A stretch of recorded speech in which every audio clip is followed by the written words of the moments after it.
It is 6 a.m. from the 104.5 The Zone studios. Good morning and happy hump day. I am Justin Hawkins. The Tennessee Titans are on the practice field for week 2 of OTAs this week, and head coach Brian Callahan told the media yesterday that he is pleased with rookie quarterback Cam Ward's progress. Ward met with the media post-practice yesterday and talked about what he still needs to improve on. I think I'm making strides in the protection game. Obviously, I think that's the biggest thing that I got to improve on every week. Just trying to get with Coach Callahan as much as I can, get with Coach Bo, Coach Callahan, the O-line coach as well. So. In other NFL news, per multiple reports yesterday, Steelers tight end Donald Parham Jr. suffered a torn Achilles at OTA practice yesterday and expected to miss the entire 2025 season, but help could be on the way. According to ESPN's Adam Schefter, the Steelers are, in fact, in on Dolphins tight end Jonnu Smith as they renewed discussions to keep the possibility of a trade alive. In other news, the New York Knicks fired head coach Tom Thibodeau yesterday after helping the Knicks reach their first Eastern Conference Finals berth in 25 years. The Knicks were eliminated by the Pacers in Game 6 on Saturday. Tonight in the NHL, the Stanley Cup Final starts as Connor McDavid and the Edmonton Oilers host the Florida Panthers for a rematch of last year's final, where the Panthers won in 7 games. The Oilers are looking for their first Cup win since 1990. Face-off is at 7 p.m. on TNT. For all your foundation repair and waterproofing needs, you got to go to USSTN.com. Breaking news at once on your home for the Titans and Vols. This is 104.5 The Zone.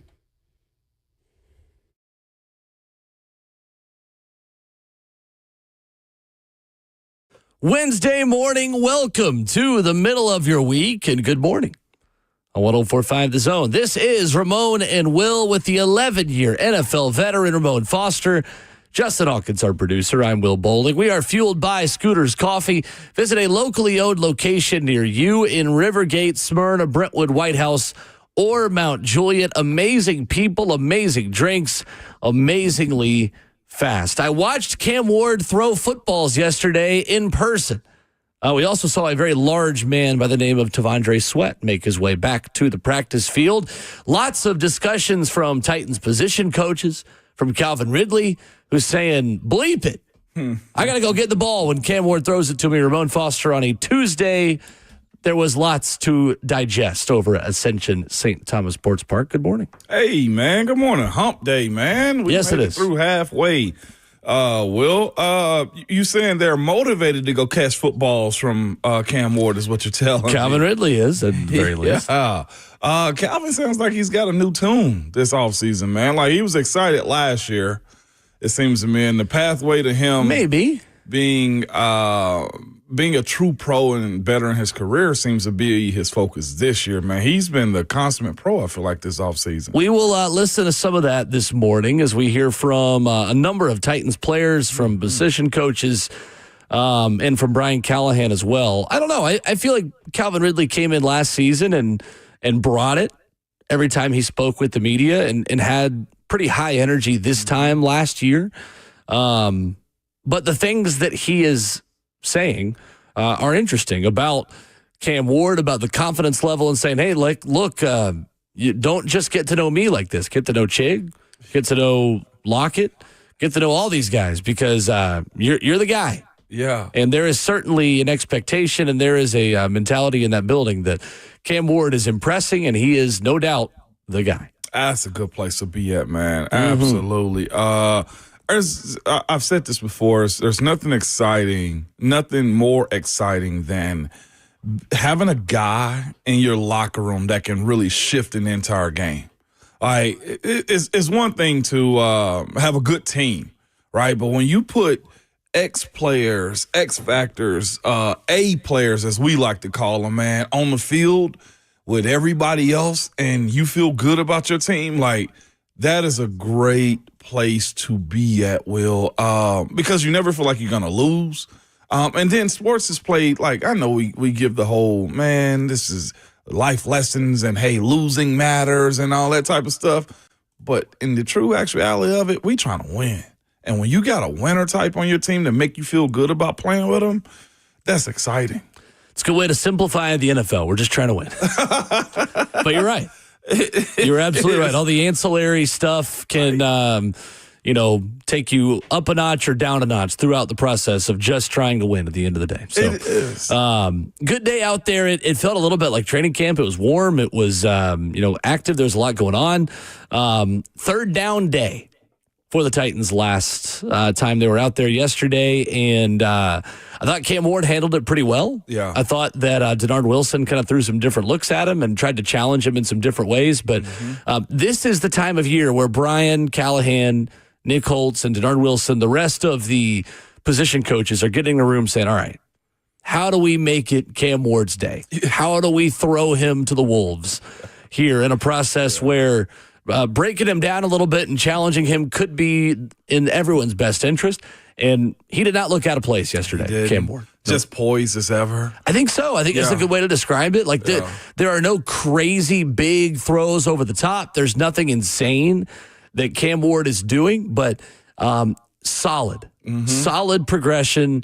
A lot of solid throws. There are some misses. There are some inaccuracies. There are some overthrows, but those things are to be expected when you are working with new wide receivers at the same time. Are the inaccuracies like egregious though? Just like, or is it just, oh yeah, he'll get that one? I don't think any of it was really egregious yesterday. What I mean by that is you're not seeing Jalen Milroe type of throws into the ground, overthrows, behinds, and stuff like that. Like it's just general. Oh, we just disconnected. Oh, we weren't connected on this route. Well, I mean, it's not perfect. Like there are some throws that are too strong or throws where he's leading the receiver too much, but there's nothing egregious to make you really be like, oh God. Got to get that fixed. Like it's just basic, just incompletions. Yeah, that's fascinating. You put it this way too, because third down day is what it presents. Like the situation of football on third down, is by far I think the highest anxiety day of an offense because everything is contingent upon getting the first down. You know what I'm saying? Or beating the blitz to where you look comfortable, as you said, Cam did yesterday too. I loved and hated third down day. I did. Situational football third down because it's the defense's day for the most part. The defense controls the pace of it unless you're getting the ball out quick, unless you got the right protection. But what is protection when you're not supposed to be banging shoulders and you're running down somebody's throat, right?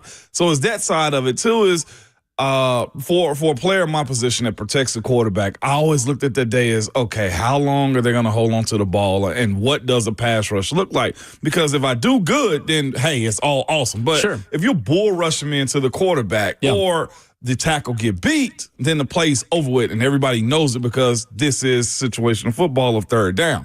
And I enjoyed it, but the anxiety of every single play. Ball's got to come out. Because there's no running. Supposed to be. Exactly. Unless you're running a draw or a screen. Exactly. And that it's good for him to go through that. So that's what Bryan Callahan talked about yesterday, talking about some of the challenges, and Bo Hardigree talked with us as well about how the defense does dictate that tempo because they know the ball's got to come out. And it's easier to get more pressure and to force a quarterback to double clutch or get a little bit greedy looking for 10, 15 yards, knowing you have to get 6 or 7 because you know as well as anybody that quarterbacks just dump it down. Yeah. If you're not in a situational, mindset, if you're just looking to complete a pass, like my running back's right here, let me just get this out if I can't find anything. So I was interested to see how Cam Ward's processing speed would look this early in the process, his ability to just get the ball out on time.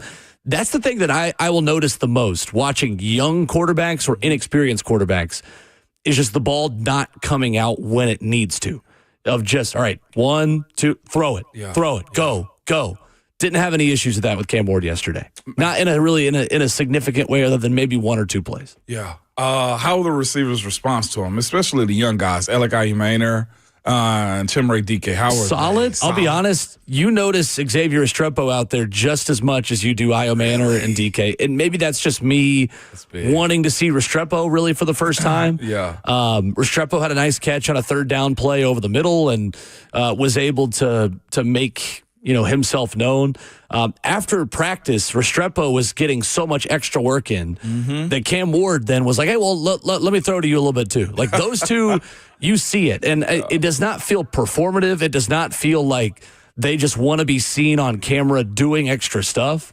Like, those guys were there at practice throwing for 30 minutes after the last horn blew. No nonsense. Just throwing with each other. Yeah. Just working on stuff. And those two are guys who have been throwing together for over a year now and already know each other quite well. But it's natural, though, is what you're saying. And that's the best part of it for me, man, is having a guy. One, it seems to me that Cam has some maturity that this team is looking for a young guy, and professionalism too, without being disrespectful to the other guys is the way I say that one. Because you mentioned like the small item stuff that they're doing and their abilities to just say, you know what, we're going to spend some time with it, and you need extra work, Cam, because Restrepo, because a lot of the times, like, young quarterbacks, they don't know the work ethic, or they want to go inside, or the coaches got to borrow their time every single rep that they can, every single minute that they can get.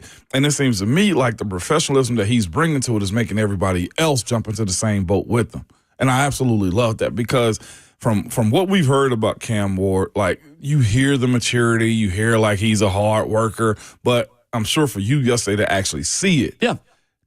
From a fan's perspective, if it was a fan out there, it calmed you down about what the future held? I think a little bit. And it's very early in the process, right? But there are plenty of good rookie quarterbacks who look terrible as they build up to playing professional football for the first time. Cam Ward does not look terrible. Yeah. He doesn't look unbelievable, and Cam mentioned that yesterday. We'll listen to that audio coming up here in just a few minutes, in about 10 minutes. He told media, he was like, well, I'm not really supposed to be making huge plays in practice. Like, that's not what practice is for. He said there's a practice part of the game, then there's a playing part of the game. And the practice part for me is just figuring things out, working with my wide receivers. When the time comes to make plays, I'll make some plays. Yeah. But right now, that's not what practice is for. And I thought he has a lot of maturity to admit that and say that this early into practicing as a professional football player. But it's a matter of the offense for him anyway, though. Like I said, when learning the system. Learning the system, because when stuff gets tight, like, you got to be able to go back to your basics, or, hey, look, this is a time and play. You can't hold on to it for so long. So you get those reps in practice like that, man. But this is also what we spoke about, I think, when they first hit the field, though, too, is what do you need to see from him? We said the basics.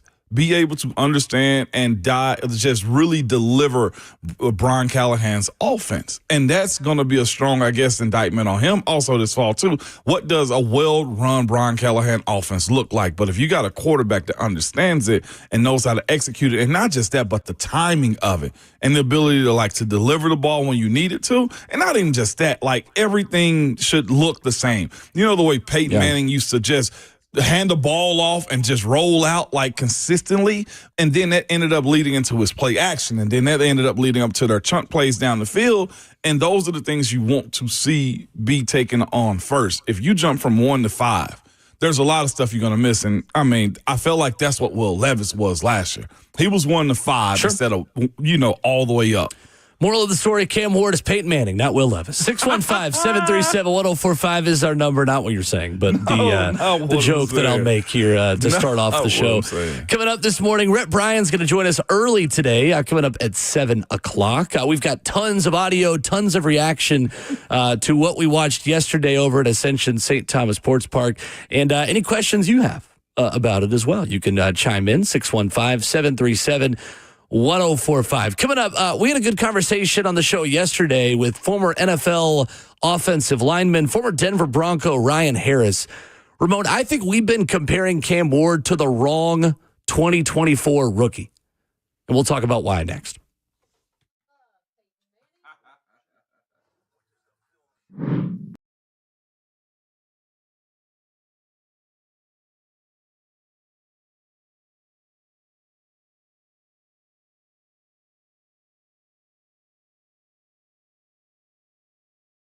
Hey, it's Will Bowling. If you have been looking for cars and you see the words buy here, pay here, maybe you're thinking, that's not a place I want to go. And I get it. Most of those dealers, they come with bad reputations. But I'm here to tell you there's one place you can go with the best reputation. That's Nolensville Road Auto Mart. And they're different for a few simple reasons. They've been doing business in Nashville for 61 years. They're Nashville natives that only sell clean title cars under $12,000. So if you're new to town and you need a place to trust, They've got you. Maybe you need that first car for the 16-year-old in your family, that new driver. You don't want to break the bank. You want something affordable. You want a place you can trust. We'll give my friends at Nolensville Road Auto Mart a call, 615-242-1279. One location right off Thompson Lane. They'll get you in and out in an hour or less right on Nolensville Road. The best part, they're the oldest buy here, pay here in Nashville. They work with your financing if you got it. Flexibility, transparency, and honesty. That's why I recommend Nolensville Road Auto Mart. Call them at 615-242-1279.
Ramona Will, 104.5. The Zone is fueled by Scooters Coffee. Visit a locally owned location near you in Rivergate, Smyrna, Brentwood, White House, or Mount Juliet. 615-737-1045. Scooters Coffee, amazing people, amazing drinks, amazingly fast. With Ramon Foster, I'm Will Bowling. So, Ramon, I feel like we've been comparing Cam Ward to the wrong rookie. After you brought that up, it made me think for a second. I said, who? So I can't wait to hear, Will, how we break this down. Cam Ward is not Jaden Daniels. Let's start there, right? All right. Going to the AFC Championship game as a rookie, doing what Jaden Daniels did last season, I don't want to put that on Cam Ward. That's a good bit. I mean, that's one for if it was, one-to-one athlete comparison. If you told me that Cam Ward ran like a 4.4, right, I was like, okay, yeah, I'll live that life because I don't think Caleb Williams is Jaden Daniels or vice versa. You know what I'm saying? Like, you can't compare one to the other as far as the athlete, number one. That's the way I look at it. What if Cam Ward is Bo Nix? You okay with that? I live that life. Yes, I would. So I started thinking about this yesterday with Ryan Harris on the show. We're going to hear what he had to say making this comparison in just a minute. But Bo Nix last season gave you middle-of-the-road quarterback play as a rookie. And if you give a team middle-of-the-road quarterback play as a first-year starter, then you are a very above-average rookie. Mm-hmm. Bo Nix last season, 10-7. The record I'll throw to the side, but obviously I'd be great with 10-7 this season. 3,775 yards, 29 touchdowns, 12 interceptions, a quarterback rating of 93.3. He was sacked 24 times and completed 66% of his passes. I think that's a fair expectation. And I know Bo Nix was not drafted number one overall. Not all quarterback draft classes are created equally. And to be quite honest with you, if he'd been coming out this year, maybe he would have been drafted number one overall. But you're talking about a guy who, similarly to Cam, went multiple places, learned multiple offense, elevated the last stop of his career to make them a playoff contender and a national title contender, was drafted 12th overall in 2024. It's the first quarterback you'll see, obviously, as a Titans defense. I think that's a very fair success barometer for Cam Ward this season is what Bo Nix did last year in Denver. I roll with that.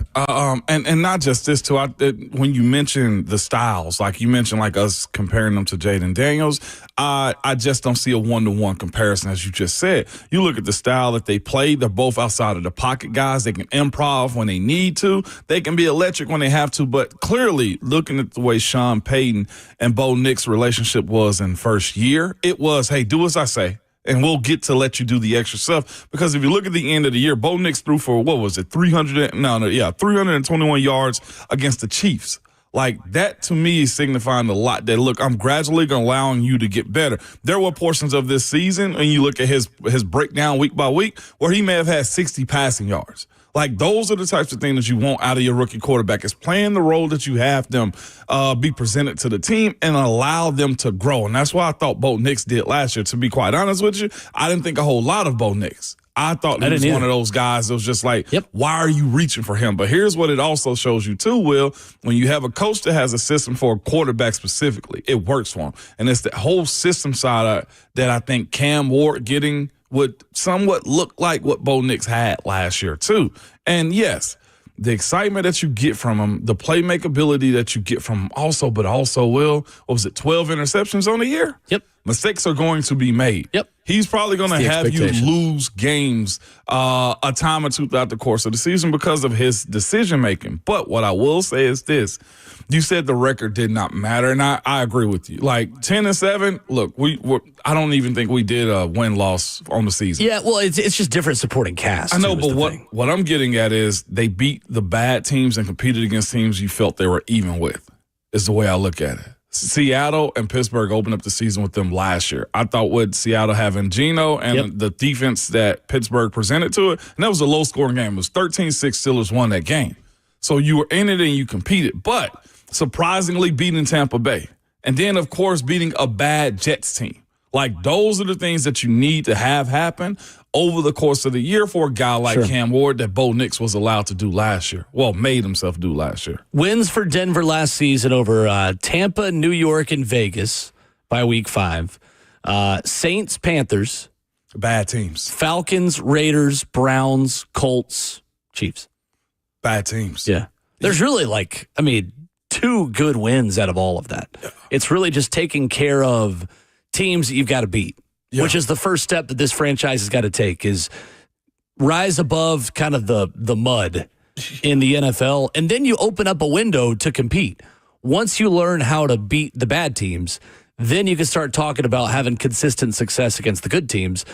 Denver last season lost to Seattle, Pittsburgh, LA Chargers, Ravens, Chiefs, Chargers, Bengals, and then Buffalo, of course, in the playoffs. So we talked to Ryan Harris about this yesterday as we start to preview Titans opponents and learn about where other teams are in their processes this offseason. Ryan Harris, very complimentary of Bo Nix, and says the window is wide open starting now in Denver. Denver believes the championship window is open, and it's because of Bo Nix and what he was able to do. And look, guys, he threw the longest pass in the NFL last year, and it was for a touchdown. 69 yards in the air.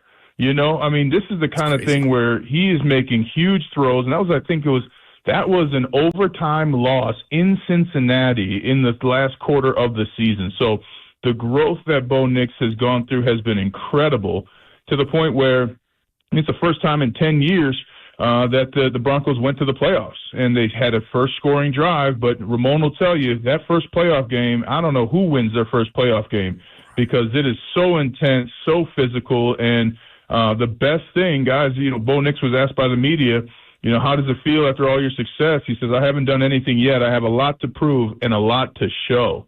And I thought, wow, a lot to show. All right. So he's got the right attitude. They added Dre Greenlaw from the 49ers and Hufanga from the 49ers to that vaunted defense you're talking about, Will. This is going to be a team that's competing not only for the AFC West, but therefore a Super Bowl championship.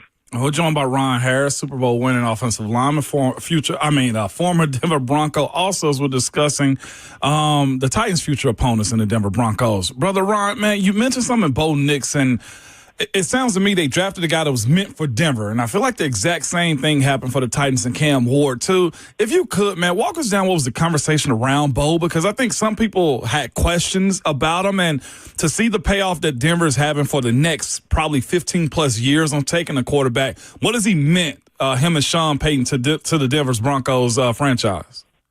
Well, Brother Ramon, it's a great analysis, because I'll tell you what, just like Cam Ward, Bo Nix had a different offensive coordinator each year he was in college, right? But not only that, Bo Nix succeeded throughout college through those different coaches, and now for the first time has the same offensive coordinator and head coach since he was in high school. So what Bo Nix has been able to do, though, going through those different playbooks, is he understands how to learn concepts. And that's one of the things that's so hard for young quarterbacks to understand, not just what the formation is, where the motion's going, but what's the concept? What's the overall picture of why we're running this play? It's to set up 3 different plays. And that's one of the things that Cam Ward is going to be able to do. I'm thrilled for the Titans because Cam Ward, I thought, was the best player in the draft despite all the noise. And I'll point to one little video with him and Mr. Sanders. And Mr. Sanders says to him, hey, what, you got any beats or anything? You got any tracks? He goes, I play football, man. He goes, what do you mean? You don't do anything on the side? He goes, I play football, man. And that's exactly what Bo Nix did in Denver. He had that same mentality, to the point where Sean Payton was so surprised at how much he was focused on football. He asked him in the pre-draft meeting, he said, empty your bag. He emptied out his bag. He had the rolling ball for his muscles. He had a football, his playbook, and a Snickers bar. I mean, that's the kind of backpack Cam Ward's going to bring. And with that kind of flexibility, adaptability, and experience, Cam Ward is going to make an impact immediately for the Tennessee Titans.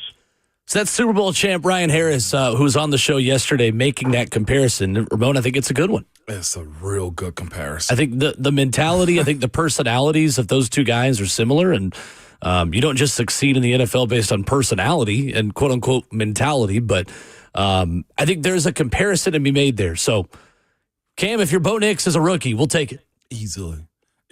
Well, but Ryan mentioned a lot of stuff as it pertains to like what Bo Nix brought to Denver. He mentioned the Super Bowl window being open for them. Like, if you have the ability to stack around them, which is what they did this offseason, right? He said that's what Talifawanga also brought Hufanga, the safety, brought to, that's the reason he came from San Francisco to join us, because the defense looked good. And when you got a good defense and a young quarterback and you can pour in offensively to them, and they did that too, they should get some contributions from some young rookies also. But Denver and Sean Payton, you know that this is a Super Bowl caliber coach coaching this team now too.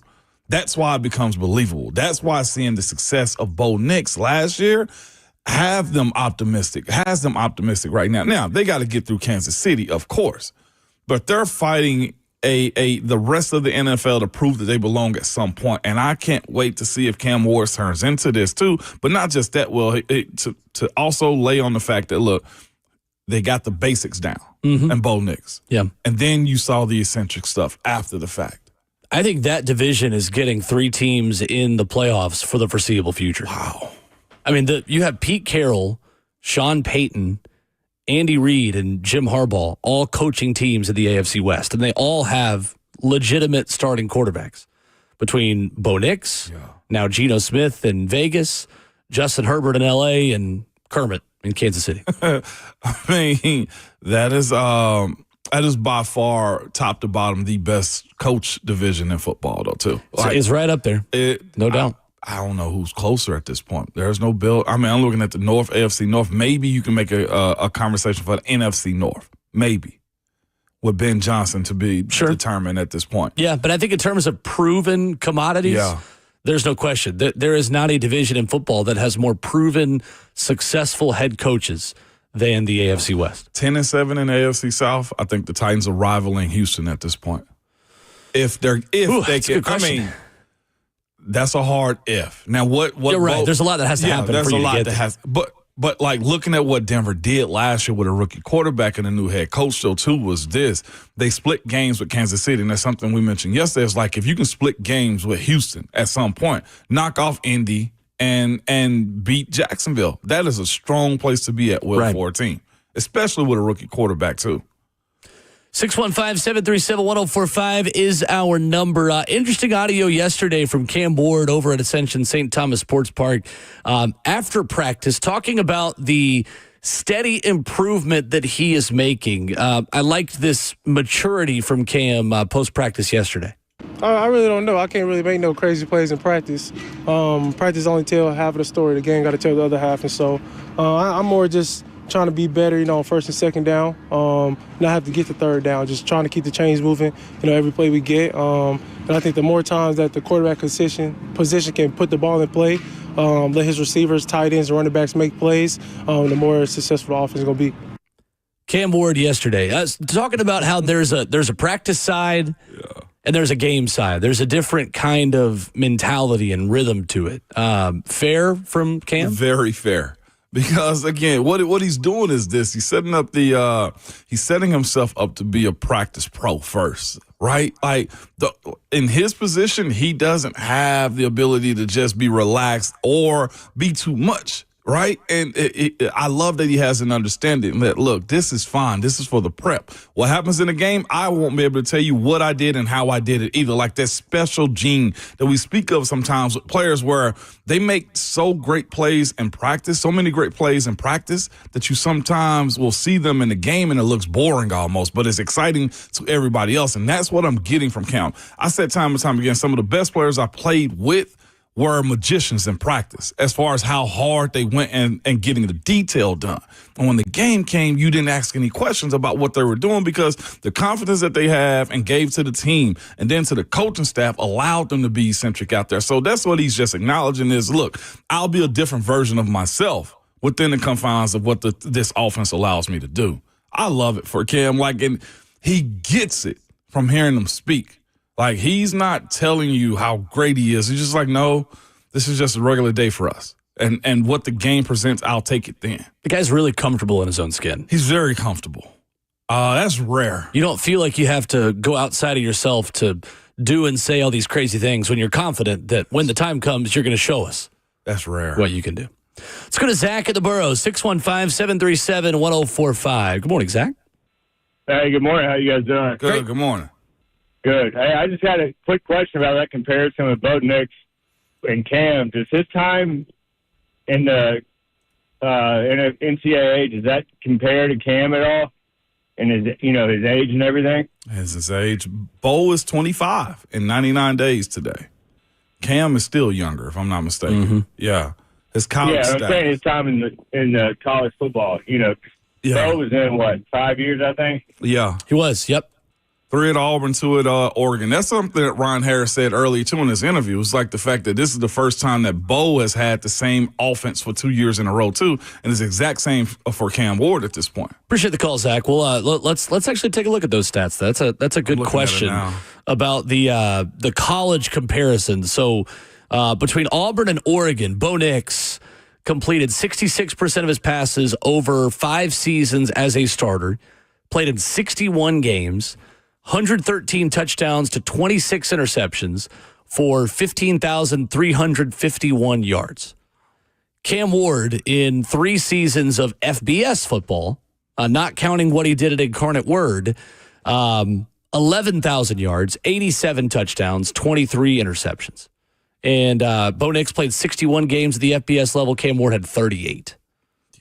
So comparable. Bo Nix has put up numbers as a career passer that we may never see again, considering the 5th year, the COVID year. And, I mean, heck, maybe if everybody gets 5 years, maybe we'll see it all the time. But yeah, no. He was a rare kind of late-blooming pro prospect who made himself a pro prospect with his senior season at Oregon in such a significant way that the guy went off the beaten path of the NFL to being the number 12 overall pick. So it is rare that we'll get 5 years of production for an NFL prospect like that. There'll be guys that have 5 years of production like that, but maybe not ones who are NFL bound. Just looking at Bo's completion percentage, which is huge for me, I feel like, when looking at the quarterback. Bo's freshman and sophomore year were bad. He was 57.6% and 59.9% also. Then he gradually got better. I will say it seems to me that the way Cam Ward ran his offense was a little bit more efficient than Bo did early. Now, those last 2 years for Bo Nix at Oregon, he was throwing 72% and also 77% completion percentage. Right. So his accuracy got a whole lot better, but that always seems to be something that Cam Ward had, was he had accuracy and the ability to throw the football around, and not just that, but to protect it. Bo Nix, his senior year, though, 45 touchdowns, 3 interceptions is nuts. Well, 2022, you know who Bo Nix's OC was? Who? Kenny Dillingham. Really? Arizona State head coach. Was it really? Mm-hmm. So that's why Arizona State is going to be one of those teams this year. Kenny Dillingham, one of the most underrated. I think people are starting to learn who Kenny Dillingham is and how good he is. One of the most underrated coaches in college football right now. God, dog. And now he's got Sam Levitt, who will be a prospect coming out next year. So, that was his one season at Oregon. Kenny Dillingham was 2022 as OC and quarterbacks coach with Bo Nix. So he fixed him. Essentially, it certainly didn't hurt him. It certainly did not hurt him. 615-737-1045. More NFL headlines when we come back. There is a former Titan who had signed elsewhere who's already been cut. An example of how bad your offensive line was last season. We'll talk about that next.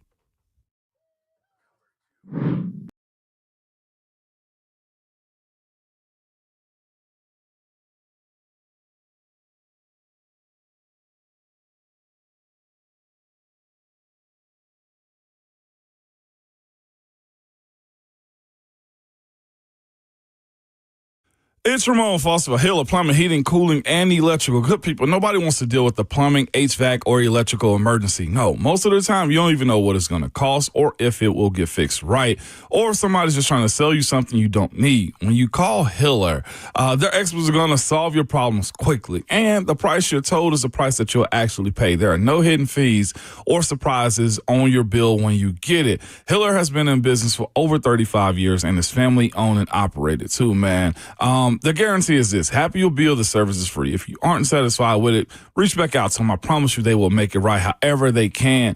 And just to simply learn more about Hiller or to book with them, visit happyhiller.com.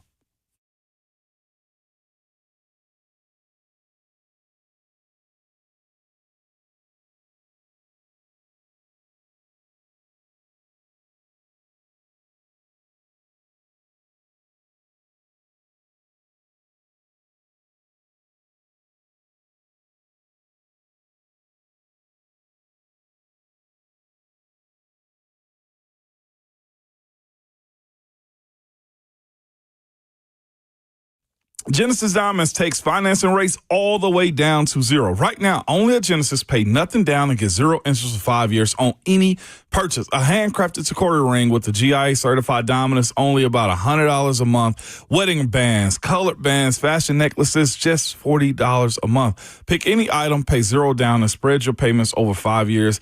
Even the sales tax. How about that amazing $3,000 pair of diamond stud earrings? Just $50 a month. Luxury pre-owned Rolex watches are also included. So while interest rates are still high elsewhere, Genesis is offering real interest rate relief, and you need to take advantage of this. 0.0 for 5 years, all the way to year 2030. This makes everything more affordable, and it's just the smartest way to buy too. So don't miss this amazing offer. All natural and lab-grown diamonds are also included now through June 30th at Genesis Diamonds. On approved credit, so see store for details.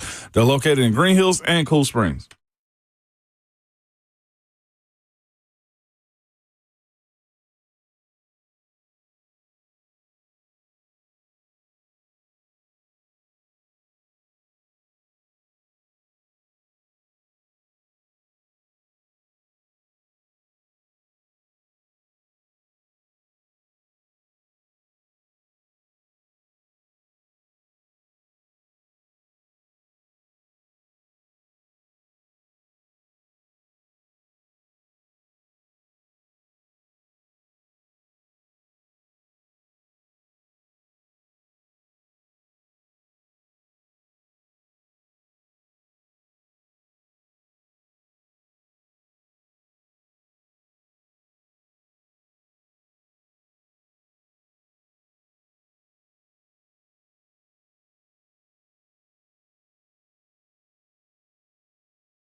Ramon and Will on 104.5 The Zone is brewed by Scooter's Coffee. Wrapping up hour one, the F&M Bank chat open for you on Facebook Live, YouTube, Twitter, or Twitch to stream the show. If you're watching on YouTube, you can join the community of 15,000 plus who are subscribed to the 104.5 The Zone YouTube channel as well. Rhett Bryan coming up here in 15 minutes.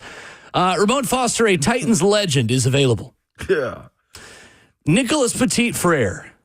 That's an insult to legends everywhere, respectfully. Even that? Jokingly calling him a Titans legend. Yeah. Signed with the 49ers on May 9th. Yesterday on June 3rd, he was released. Come on, man. By the San Francisco 49ers. Dog, that is, I laughed and I hate to even laugh at situations like this, Will, but I laugh. They make a lot of money. They'll be all right. Yeah, he big boy. These guys be will be all all right. Like, Nick will be okay. how can you come into the league with this much baggage? Number one, well, get injured, get caught gambling, and then look that bad over the course of like your career. Like, it's not even like if you're getting cut this time of the year, especially as an offensive lineman, you're bad. Because there's no pads on to showcase any kind of physicality. It just means that, like, the individual drills, the 7-on-7, like, just like the going through the individual just practice stuff on how to be an offensive lineman. Yeah, dog. Like the O-line 101 handbook is not being followed if you're getting cut in June. In June, like, we're not even at this point, and they also got a lot of rookies. Plus, it means that you're either like hurt or something popped up, or you're just really bad. What? And clearly, I mean, there's no designation that NPF is hurt. He was just the 90th player on the roster, basically, at this point. They chose to cut him. Or he was the 15th offensive lineman. Want to hear a crazier part of it? No, it can't get much crazier. Andre Dillard is still on their roster. What the hell? What the hell? What the hell? I knew exactly where you're going with that. I didn't want to. I can tell you've got a middle schooler in your family saying, what the hell?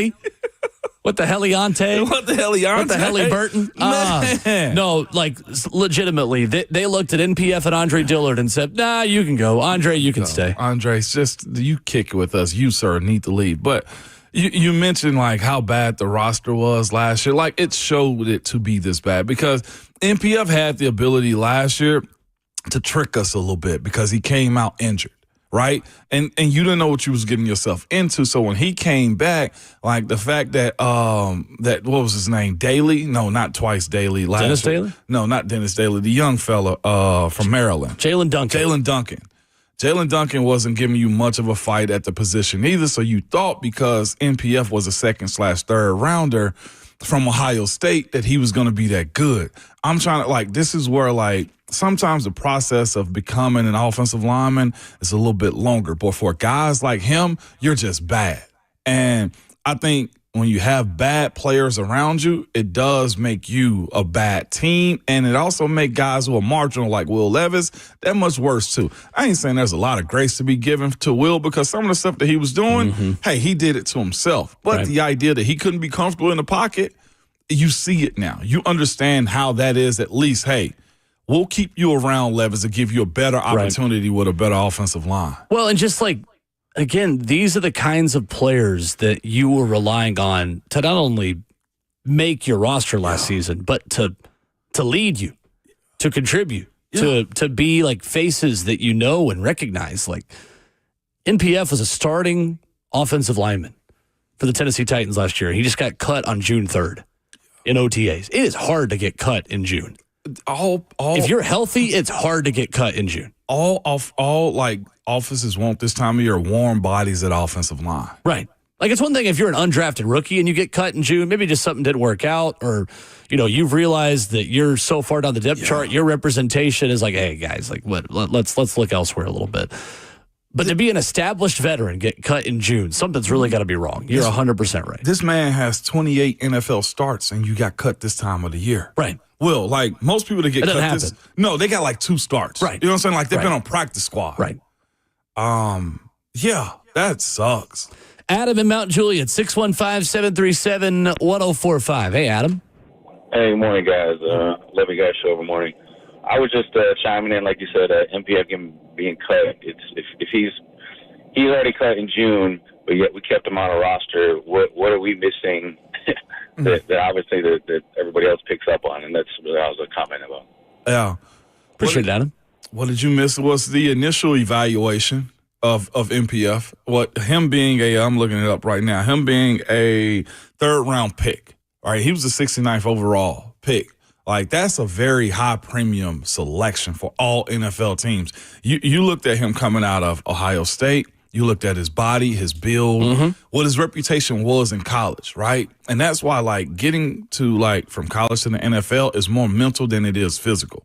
And PF probably experienced something as a rookie that he couldn't shake back from, or that second year, whatever it was for him, because he was serviceable his first year. And the caller that just called in a second ago, what you missed was other guys that were free agents, basically, or competition. Because here's the other side of it, too. NPF was somewhat handed that job a little bit last year, out of necessity. Because and even when he Jalen first Duncan, got here, because Dylan Radins didn't really take the bull by the horns with him. No, he did not. Like, you had a couple of developmental day 2 pick tackles together, and out of both of them, neither of them really, like, took the reins on a tackle spot here and ran with it. Would you say also there was a lack of leadership in that room to kind of have a guy like him grow up? I think it's fair. Does that play a part in it? I don't think he was given I time to think grow so. up. No, but Yeah, like that's the privilege, though. it is, If right? you're It is right- a privilege if to you're get put in right away. Yeah. If you're right-minded. So this was Lance Zierlein's NFL draft profile at NFL.com for Nicholas Petit-Frere coming out. Talented, athletic, left tackle prospect who needs more time to develop before he's ready for next-level edge attacks. Petit-Frere possesses clutch, strength, and mirror quickness in pass pro, but is soft on his edges, which will be identified and attacked until his play strength and hand fighting improve. His inability to stalemate stronger players with consistency is a real concern in any scheme. He has plus play traits at a high priority position, but erratic reps against Michigan's power and Penn State's quickness generate a buyer beware label on a high floor, low ceiling left tackle with day 2 value. High floor, low ceiling. That was the word on Nicholas Petit-Frere as a high floor developmental tackle. What did the Titans do in that regime, that coaching staff, that front office? Threw him in right away. And out of necessity. And again, this is where the Isaiah Wilson pick hurt you again. Because you kind of had to go chase the tackle position. That's something the Titans are not doing now with Dan Moore. You didn't chase it in the draft. You went and got someone that you feel like you know what they are and you can work with, that is already a vet, that you don't have to teach the intricacies of the position from the ground up. Dan Moore has a working knowledge of how to be a pro already. And when you miss on so many tackles, you start chasing it a little bit in the draft. And that position, Ramon, you know as well as anybody, is just a crapshoot, and it just takes time. Yes, it does. You've got to have a lot of patience with these tackle prospects to let them grow, and the Titans ran out of time on NPF. I will agree. This is where also having a standard method of a standard, I guess, basically, in a room like that at the time would have been very essential for him, because I give him a little bit in the fact that he just didn't know. He was going off what coaches were telling them, and from my understanding, they had a spotty offensive line coach to begin with too, and Coach Bill Callahan didn't tolerate any of that last year. So I'm sure as quick as he could get rid of NPF, they did. But it just shows you again, there's levels to playing in the NFL. NPF is at this point not an NFL offensive lineman. Coming up, Rhett Bryan joins us in studio. We'll break down what we saw yesterday at Ascension St. Thomas Sports Park for Titans OTAs. Take a look at another draft class of a Titans opponent. We'll do that coming up here in hour number 2. All that and more with the executive producer of Titans Radio, Rhett Bryan, coming up. We love being part of the moments that matter, which is why we're announcing employee pricing for everyone. You pay what we pay. Employee pricing at Two Rivers Ford. Locally owned, American made.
It is 7:02 from the 104.5 The Zone Studios. Good morning and happy hump day. I'm Justin Hawkins. The Tennessee Titans are on the field for week 2 of OTAs this week, and head coach Brian Callahan talked to the media yesterday about the turnover in the wide receiver room and how they plan to handle it. We have a pretty good feel for where we think they naturally fit, and then we're putting guys in positions to see what they can handle as far as volume goes, as far as position movement goes, how much can guys move. This is a bit of a learning period for us. We have a lot of new players, a lot of young players at the position. We have some pretty good ideas of what we think they're capable of doing, but we're sort of pushing them and testing them on those limits and where we can use them and how we can use them. In other news, New York Knicks fired head coach Tom Thibodeau after helping the Knicks reach their first Eastern Conference Finals berth in 25 years. The Knicks were eliminated by the Pacers in Game 6 on Saturday. And tonight in the NHL, the Stanley Cup Final starts as Connor McDavid and the Edmonton Oilers host the Florida Panthers for a rematch of last year's finals where the Panthers won in 7 games. The Oilers are looking to win their first cup since 1990 and open up as slight favorites to win the cup at minus 130 odds. Puck drop tonight at 7 p.m. on TNT. For all your foundation repair and waterproofing needs, you've got to go to USSTN.com. Breaking news at once on your home for the Titans and Vols. This is 104.5 The Zone.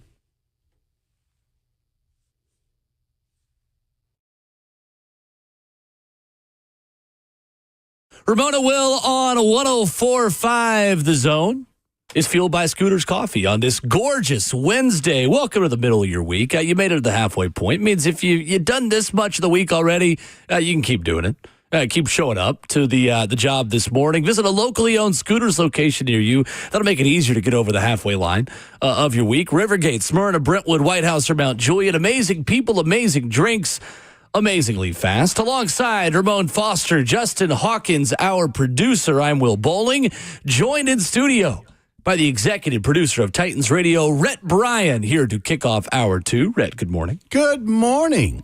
We'll ask you guys to be a little earlier today because Mac and I are doing something for Two Rivers Ford at 9 o'clock. Nice. We want to take care of. Shameless plug for them. But anyway, so here we are, and fresh off the heels of another OTA practice that we'll get into, I'm sure. But, yeah.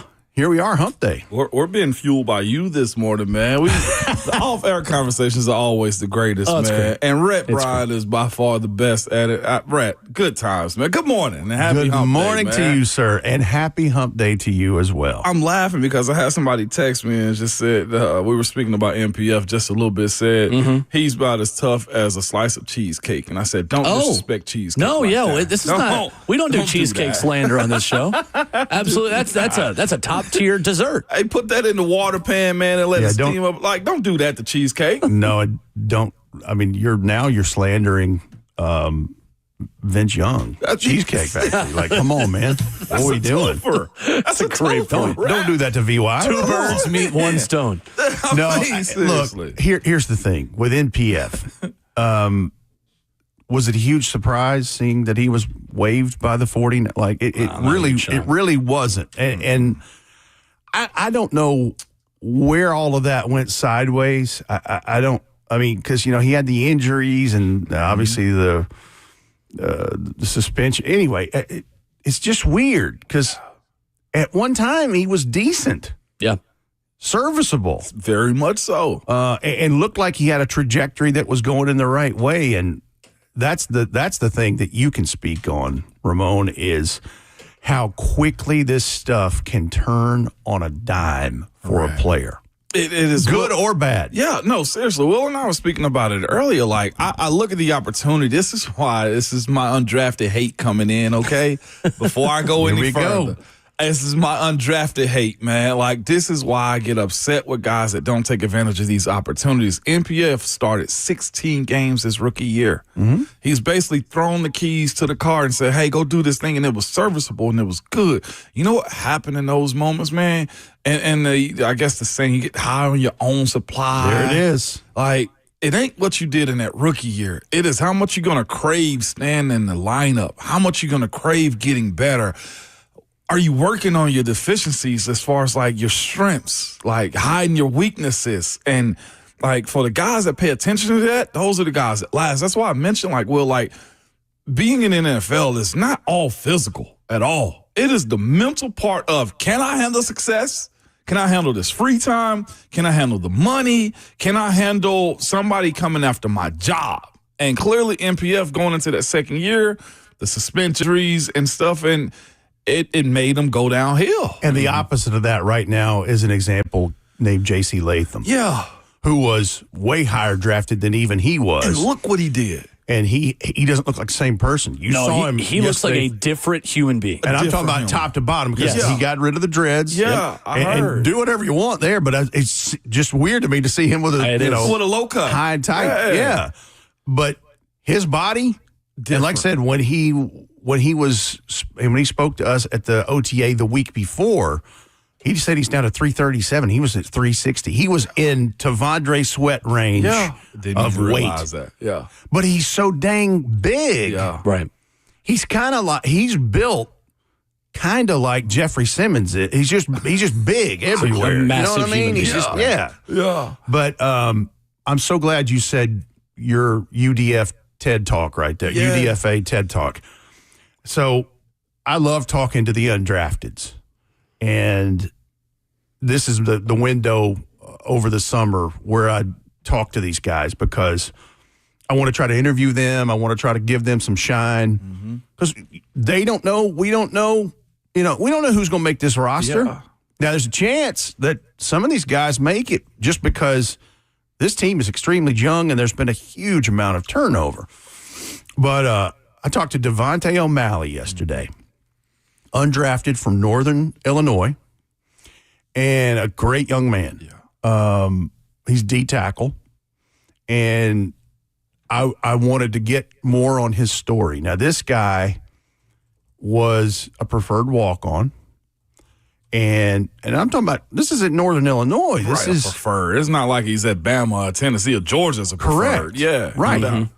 And he turns that into being offered scholarship. And he told me the story. Wow. It was wild. He said we were doing these tip drills, and he said I did very well in the drill. And they gave me the ball, and on it was like a game ball with a painted message of, you are now on scholarship. Wow. Nice. Wow, that's awesome. And it was the week before Thanksgiving. That's cool. Pretty wild. Yeah, that's not us. But and just he talked about his family, and he lost his mother tragically when he was 7 years old. Oh my gosh. And I said, you fulfilled a promise to your mom when you were a little kid that you would be a scholar athlete. Wow. That's awesome. And be on scholarship.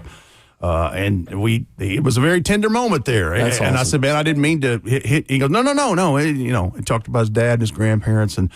But the great thing we talked about is how he has a chance to shine and show what he can do against competition. And that's where I led to, because, man, you want to see some ball?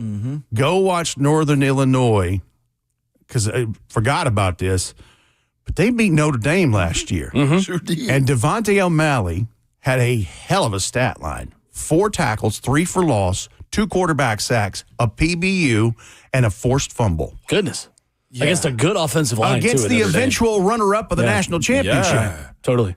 Golly, right? You talk about, and he told me the story about how his coach actually was a Notre Dame fan growing up, so he played Notre Dame's fight song every day at practice and all this. He just stirred the pot, and it worked. And it worked. Nice. No doubt, man. That's That's awesome. actually pretty sweet right there. Devontae O'Malley. Remember the name. Number 68. There are opportunities there in that defensive line as well. And that's the other thing. I'm trying to pick some places For where sure. there could be a rotational player that makes the roster. Right. 100%. So yeah, I'll have interviews of that forthcoming as we get to the preseason here. I like it. Before too long, but I like talking to those guys because, and I have a fond place in my heart for them because here's a guy right here that made a really good living out of it, and is an example. And I just listen. It's my opinion, but guys who aren't drafted or are drafted really late, they just seem like there's more fire. Yeah. I don't know what it is, and that is no slight to anybody who was drafted or drafted high or whatever. There's just something there, and I've seen plenty of them not do anything with it. But there's been several I've seen that took that like rocket fuel and made it theirs. No doubt. It's just a different life that you live because you're part of the club, but you weren't selected to be a part of the club. You were asked to be, hey, you want to come spend some time with us? So our mentality from the get-go, Rhett, is just fully different. And you're in the underdog mentality the entire time, and it's darker for you, to be quite honest to you. You know, it's the do I belong question every single day. Even the good that you get is like, well, is it good enough? To where the guys who are selected or been around for a while, like, their appreciation seems to be diminished a little bit. You know, like, well, I'm here because I was picked to be here. I've heard, listen, your point, and I'm sorry to interrupt, but your point is valid, because I've heard Dr. Kevin Dyson say, I knew I wasn't going to get cut because I was first round pick. Yeah. Mm-hmm. They invested that in me, and so I ain't going nowhere. And this is awesome. Dr. Kevin Dyson. Yeah. Like, outside of 2 or 3 really bad injuries to him, he could have had a really nice career. Absolutely. But, and that was the crux of our conversation, is that nothing's given, it's earned. Mm-hmm. And you're in the door. How do you stay? How do you stay? For sure. And that's why it's so good to, like, we call them core players. Like, that's why it's important to have, like, undrafted core players on your team, because we're psychos. Like, our well-being or our survival is, like, play to play. It's day to day. It's week to week. It's what John Bones Fossil described last week in his availability, his first one, about I need a little wild man in the ingredients of what I'm looking for in special teams. Absolutely. You need about 4 or 5 of them on the kickoff and kickoff coverage teams. Oh, my gosh.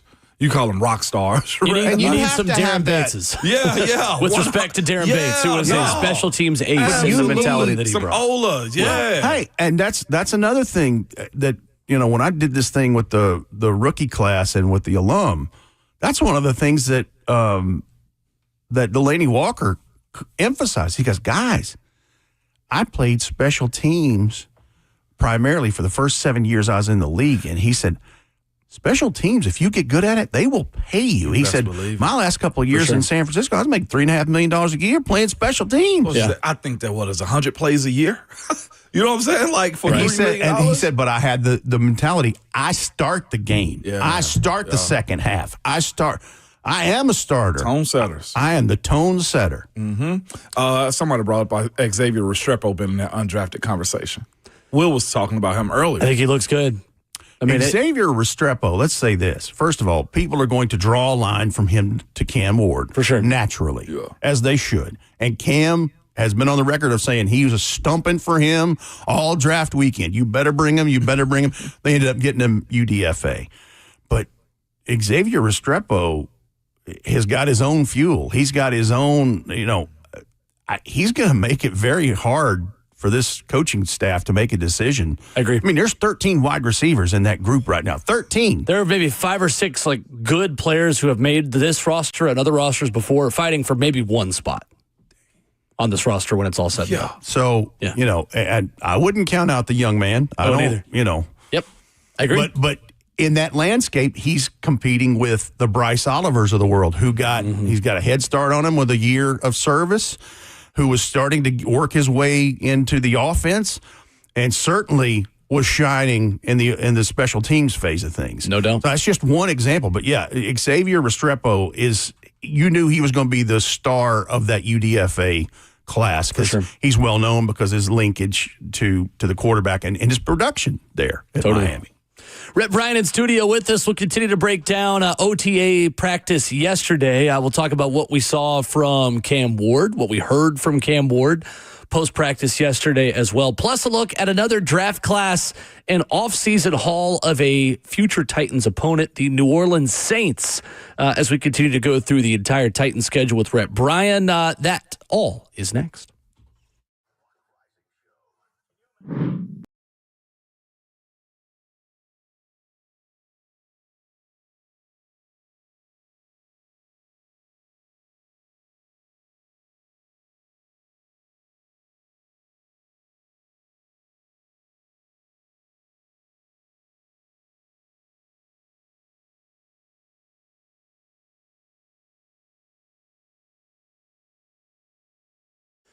Hey, it's Will Bowling for my friends at Lee Company. Do you have a plumbing issue at home? Maybe it's a small thing. Maybe it is a big issue you've been putting off. You don't want to get it fixed.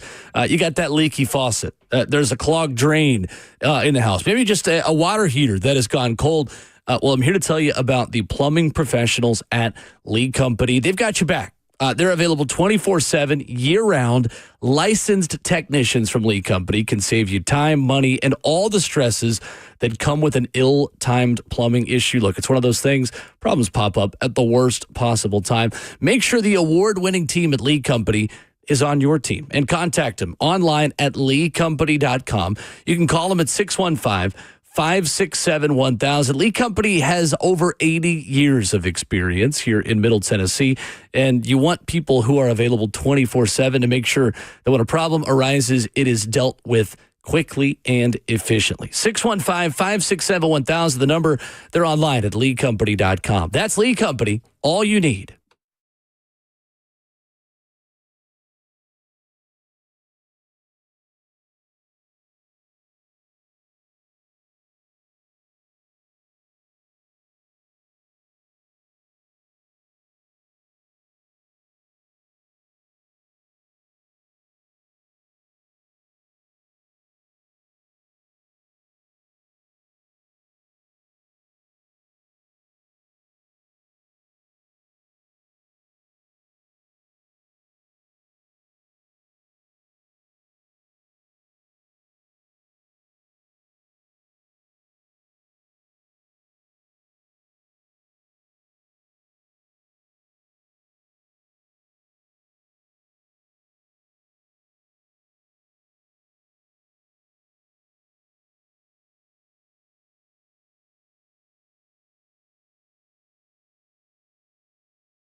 Ramon and Will, 104.5 The Zone continues in hour 2 this morning. You can take us wherever you go if you leave in Middle Tennessee in the 104.5 The Zone app, 104.5 The Zone TV, Facebook Live, YouTube, Twitter, or Twitch.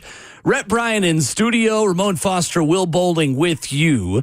So, Rhett, we played the audio earlier of Cam Ward talking post-practice yesterday, saying it's not really my job to, set the world on fire in practice. There is a practice way of doing things. There is a game way of doing things. But for right now, I'm just trying to stack days and go point A to point B, put myself in less third down situations and take advantage on first and second down. What stood out to you watching Cam, watching the offense, and watching Cam work with a lot of starters yesterday going up against the Titans defense? So they did a lot of third down work yesterday. And hated that day, Rhett. Told Will earlier. He had a little PTSD earlier. I was going to say, that sounds like flashback. Yeah, flashback. It does. Y'all know him, Dick LeBeau, and I'm sure Denard Wilson, too, just wants to light you up. But go ahead. I ain't mean to jump. Yeah. Listen, you know how I could tell it was third down day? How, Rhett? When Denard Wilson, I was standing on the edge of one of the practice fields closest to the back porch there where the media center is, and I was taking roll. And somebody pops me on the hind end with their clipboard, and it was Denard Wilson. And I'm like, okay, it's third down. It's his day. It's his day. I know what that is. I know what that is. That's great. And he just gave me that Cheshire cat grin. I'm like, yeah, there it is. And Brian Callahan, even before practice, was like, Denard's going to have some stuff cooked up. We're going to have some plans on things he's going to try to disguise for young Cam today at practice. Early on in practice, when he found Colton Dowell, that's a nice pass. Yeah, and just the things they're working, and I know we have to be careful about what we say that we see, but the things they're working out of the whole scheme of things on third down, there's stuff to like, and obviously there's some misses and there's some things. I think it's interesting what he said, but I think his approach is probably right because this is the place where you learn. This is where you apply what is being installed and what has been in your playbook that you've been grilling and going over. Mm-hmm. I'm curious. I got to think about this driving in this morning. And I'd love to have a conversation, and I will at some point with Coach Brian Callahan, head coach Brian Callahan, about what that looked like to begin with the playbook that Cam couldn't wait to get his hands on right around draft weekend, to what it is evolving into. Because, Brian has said on record many times that, hey, listen, I will conform the offense to the skill set of it. It's not the whole Muhammad comes to the mountain thing. Like no, you're going to run my system or else. Right. Like I heard you guys talking about what if Cam is Bo Nix. Like I think that's a great ramp for success. If it's something now, obviously the 10-7, you take that all day long. He only took 24 sacks last year too. But I think, and I can't remember which one of you said it, but I think you're right that Sean Payton said, "All right, you're going to work in this." Yeah. And then we're going to have, and then you could see those numbers towards the end of the year really start to peak. And that's why they did what they did in the draft, because I was like, okay, I think we have our answer there.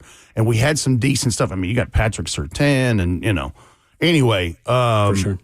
Anyway, you're building. They do have Patrick Surtain Jr., don't they? Yeah. Patrick Surtain, Andrew Bakuba, Riley Moss. They're loaded on the back end. Mm-hmm. But I think that is the part that will be fascinating to me, is to see what the evolution of that is as he is conforming to Cam Ward's skill set. Because early on, it appears just in a couple of practice sample size that that is working. And I know that they're working on stuff. It's not, mini camp was going to tell us a little different story, and then training camp will tell a different story. All of that is an evolution in and of itself. But in a small sample size, again, quick release, very accurate. Quick release, at like the whip. Yeah, man, it's something to see. Wow. And I know it's like, but Rhett, it's a practice. Yes, I know that. It's impressive. But it's like, it gets your attention. Yeah. Let's say that. Certainly. Okay. And I think even in just like routes on air, you're noticing the the footwork. You're noticing the quick release and kind of the shortstop-like motion that he's throwing with. The other thing I noticed yesterday, Rhett, and again, this was not every throw. He wasn't perfect by any means. We're not building him up that much to create unrealistic expectations. However, the thing I look for when I watch young quarterbacks is the tempo of when the ball is coming out. Because to me, that's the thing that takes the longest to do consistently is get the ball out on time, throw it, go. And I think a lot of watching practice with Coach Mack, where how many times I stand there with you guys? 1, 2, throw now, go, get rid of it. And when it's a half tick late, that's when there's a pass breakup. Exactly. It's an incompletion. It's a whatever. That's not a problem. And when for it's Cam. on time, no, on time. He's on time. And has he been perfect in No, but 100%. He's been on time for the very most part. That's what impresses me the most about him right now is just the amount of times where, like, oh, wow, he got rid of it quickly. Okay. Yeah. Like, and it's not always like a big explosive play. Like, he missed a couple of downfield passes yesterday. Like, again, he's not flawless, but it's solid, and you can tell there is a level of processing speed and ability there that is uncommon for young quarterbacks. The other thing I'm fascinated to learn about more is the whole VR headset and the stuff that they're using. Really interesting. That the same kind of thing that they used with Jaden Daniels in Washington. And I don't know if did you guys ever read that article? I forget who put it out. I talked to Bill Hardigree about it yesterday. He had some interesting things to say about it.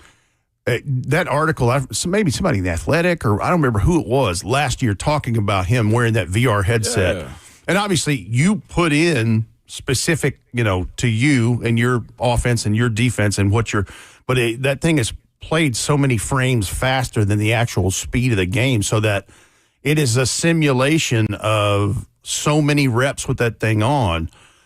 I think what it's trying to do is when you get to actual gameplay, it's like you're in slow motion. It's so like, there's my first read, second read, third read, fourth, zip. Because you can make it go at 1.75 speed. Is what Jane Daniels told Pro Football Network, who had this piece back in January, said it moves faster, the VR headset does, than actual human beings do. So once you get out there, everything slows down. It's like taking swings with a donut on your bat and then going out, and when you swing, your swing is faster because you're used to more resistance. Right. Putting on a VR headset where normal humans are moving at Usain Bolt speed, and then you're going out and they're moving at Tyreek Hill speed. That's still fast. I took a little shot there. Track speed versus football speed. I saw that. I heard it too. I'm thinking to myself, well, that's still Tyreek Hill speed's still fast, but he's not Usain Bolt speed. I have to take my shots when I get there. I get it now. I was open and I took the shot. All right. And the other thing is just hearing him speak in the availabilities. Yeah, he's clearly mature. Much beyond his age, who just turned 23 years old. But this isn't a boring mature. You're getting I'm here for a job. Like, it doesn't, because I think we'll say this too much and everybody will be like, well, what does Cam do for fun? And like, this is, I take my job serious. If Nick Holtz, the offensive coordinator and the head coach, are telling you he's there before some coaches in the building and Xavier Restrepo and some of those they're going in and work and then double down. I think Coach Callahan said it yesterday, double down and said, there's times we have to kick him out of the building. 5 a.m. Well, I'm talking about on the end of the day. Right, when for sure. That's pretty wild, right? And how many times have you heard, Ramon, when you're learning to be a sponge. Be a sponge. Well, sounds like he's in his sponge phase. Don't meet me there, beat me there. And he's doing those things.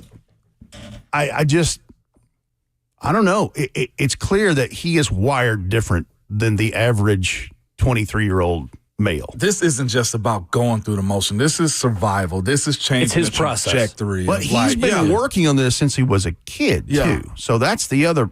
He said that yesterday. He was like, this is my process. Somebody asked him in the media at his scrum yesterday, like, so when do you go to bed? Like, what does the end of your day look like? How are you getting enough sleep? He was like, I'll keep my process to myself, but this is how I do things. This is my process. And I'm glad he didn't give that up either, because if he just said, well, I'm in the bed by 8, and somebody see him at a steakhouse at 9:30, it's like, well, you supposed to be sleeping. On the Instagram story, Cam Ward breaking protocol. Exactly. Sure. So there is a level of professionalism, and it seems to me like expertise at this point that I don't know who he's talked to, what method he's going about getting to this point. but it's a no nonsense. It's this franchise is in a place where they're leaning on me as a player, and it seems like he feels it. But it's like, well, I'm going to apply pressure back to everybody else by forcing them to be successful too, by forcing them to watch me grind, and by forcing myself. Like, I feel like he's putting pressure on himself too, Rhett, by being there alone, by trying to make sure he knows more than everybody else. Because if he hits, I mean, we've spoken about it before even this point. If he hits. Oh, my. Like, it could be something. The method and how he getting there won't be a secret either. No, and again, small sample size. He's psychotic almost. It appears he's playing chess and not checkers.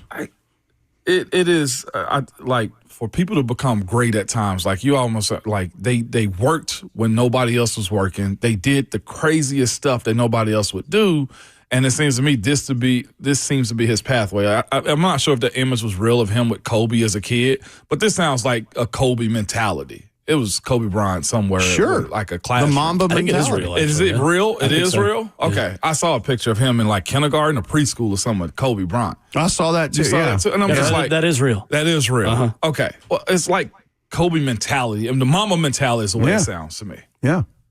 And I brought the chess part up because I don't know if anyone follows this at all, but, one of the top chess players in the world was just stunningly defeated by that.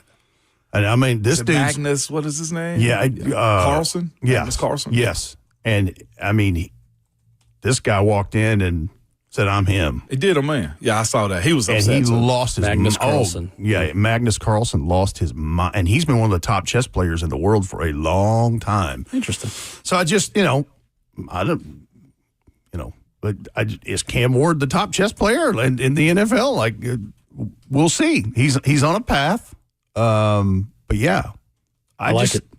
The other thing that I spent a good chunk yesterday just watching Bones Fossil operate this special teams unit and what he's looking for. And it's clear it's different. It's clear that it is, and I'm not trying to say disparaging things about previous people in that position, but it's, you can see why he's one of the best, and, working in different guys in rotation to see who's the the punt protector, personal protector, and, who's in the rotation for potential return and all of those things. And then just watching Johnny Hecker with directional punting. Is it good? Oh, yeah. His wedge game, his short game is pretty fantastic. Wow. Yeah. That's nothing better. Like, that's that hitting yardage we spoke about, too. It is. I mean, the difference between downing somebody at the 5 or 6 versus the 20. I mean, that's a 15-yard gain on offense. But that's just in a different phase. That's going to end up being one of the significant stories. Yeah. If the Titans have marked improvement and success that shows up, not just in the win-loss column, but just in the places where you look for success in your marks. Agreed. Statistically, it's going to be because of some things that phase has done.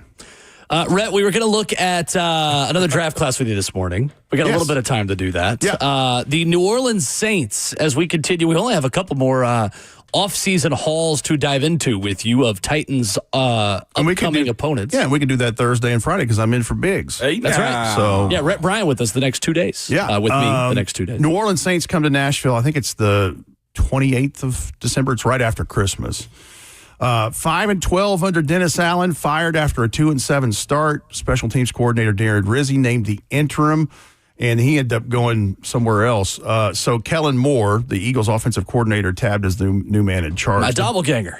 Yes. The biggest thing is, they dealt Marshawn Lattimore to Washington, and Paulson Adebo left, so they needed some help in the secondary, and then they needed a complementary playmaker at receiver, and work on the offensive line too, because Ryan Ramczyk retired, and Chris Olave has got a handful of guys with him. But anyway, so they take their first pick. They take Kelvin Banks, the tackle from Texas. Needed it, and well seasoned. I mean, played many games 42 for the long games, 42 starts. Yep, correct.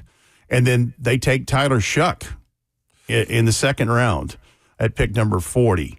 And that's where you think he's probably their quarterback. Yeah, he is. Because, again, this is a team that has kicked the can down the road for quite some time after the retirement of Drew Brees of a restructure and a rebuild. But just looking through, they took Danny Stutzman, one of your favorite linebackers in the draft in the fourth round. Oklahoma product. Quincy Riley, which is another guy we thought could come here, Louisville. Another Louisville DB he's a dog. And then Devin Neal, the running back from Kansas, that'll be a nice addition for that. Maliki Mataveo, we saw at the Senior Bowl, tight end from UCLA. And I'm going to tell you one of the quiet picks that they made, their last pick, Fadil Diggs, the defensive end from Syracuse. Don't sleep on that. That's a good pick. Don't sleep on that. I'm telling you. Interesting. Wow. That guy went a little later than even we had him. And I think that might be something that would be a value pick for them. But it'll be interesting to see what they look like by the time they get to Music City towards the last part of the season. December 28th, you're exactly right. December the 28th at Nissan Stadium. That's right. Devin Neal, Jalen Daniels was so fun at Kansas. They wasted that duo, their senior seasons together. But 4-year starter at Kansas, Devin Neal. Anyone who played the college football video game last year had a lot of fun playing with him. He's so good. Kansas. As Mac would say, not an empty chair. That's right. Not at all. So Rhett Bryan with us the next 2 days here on Ramon and Will. It'll be R&W, just a different R. On the show. Looking forward to seeing you tomorrow morning. I'll keep your seat warm, Ramon, and I will try not to run it into the ditch. That's the goal. Absolutely right. Al, you're going to do a real good job, man. I love it. I love it. That's Rhett Bryan with us this morning in studio. Coming up, we shift gears a little bit. There is an Alabama player trash-talking Vanderbilt football. That's next.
Ramon and Will at 104.5 The Zone is brewed by Scooter's Coffee. Visit a locally owned location near you in Rivergate, Smyrna, Brentwood, White House, or Mount Juliet. Amazing people, amazing drinks, amazingly fast. Ramon Foster, we've got an 18-year-old wide receiver trash-talking Vanderbilt. Who? Of course, I could only be talking about Ryan Williams, the Alabama star, who sat down with John Gruden this past week. John Gruden, who's just kind of everywhere right now on social media. He's becoming the guy right now. He's now at putting up a Barstool platform. Sports. That's right. Yeah. Did a conversation with John Gruden. Gruden, who, by the way, told him, I hate Alabama. I'm a Tennessee Vol. Just pulling on the heartstrings. To his face. Of all the groomers.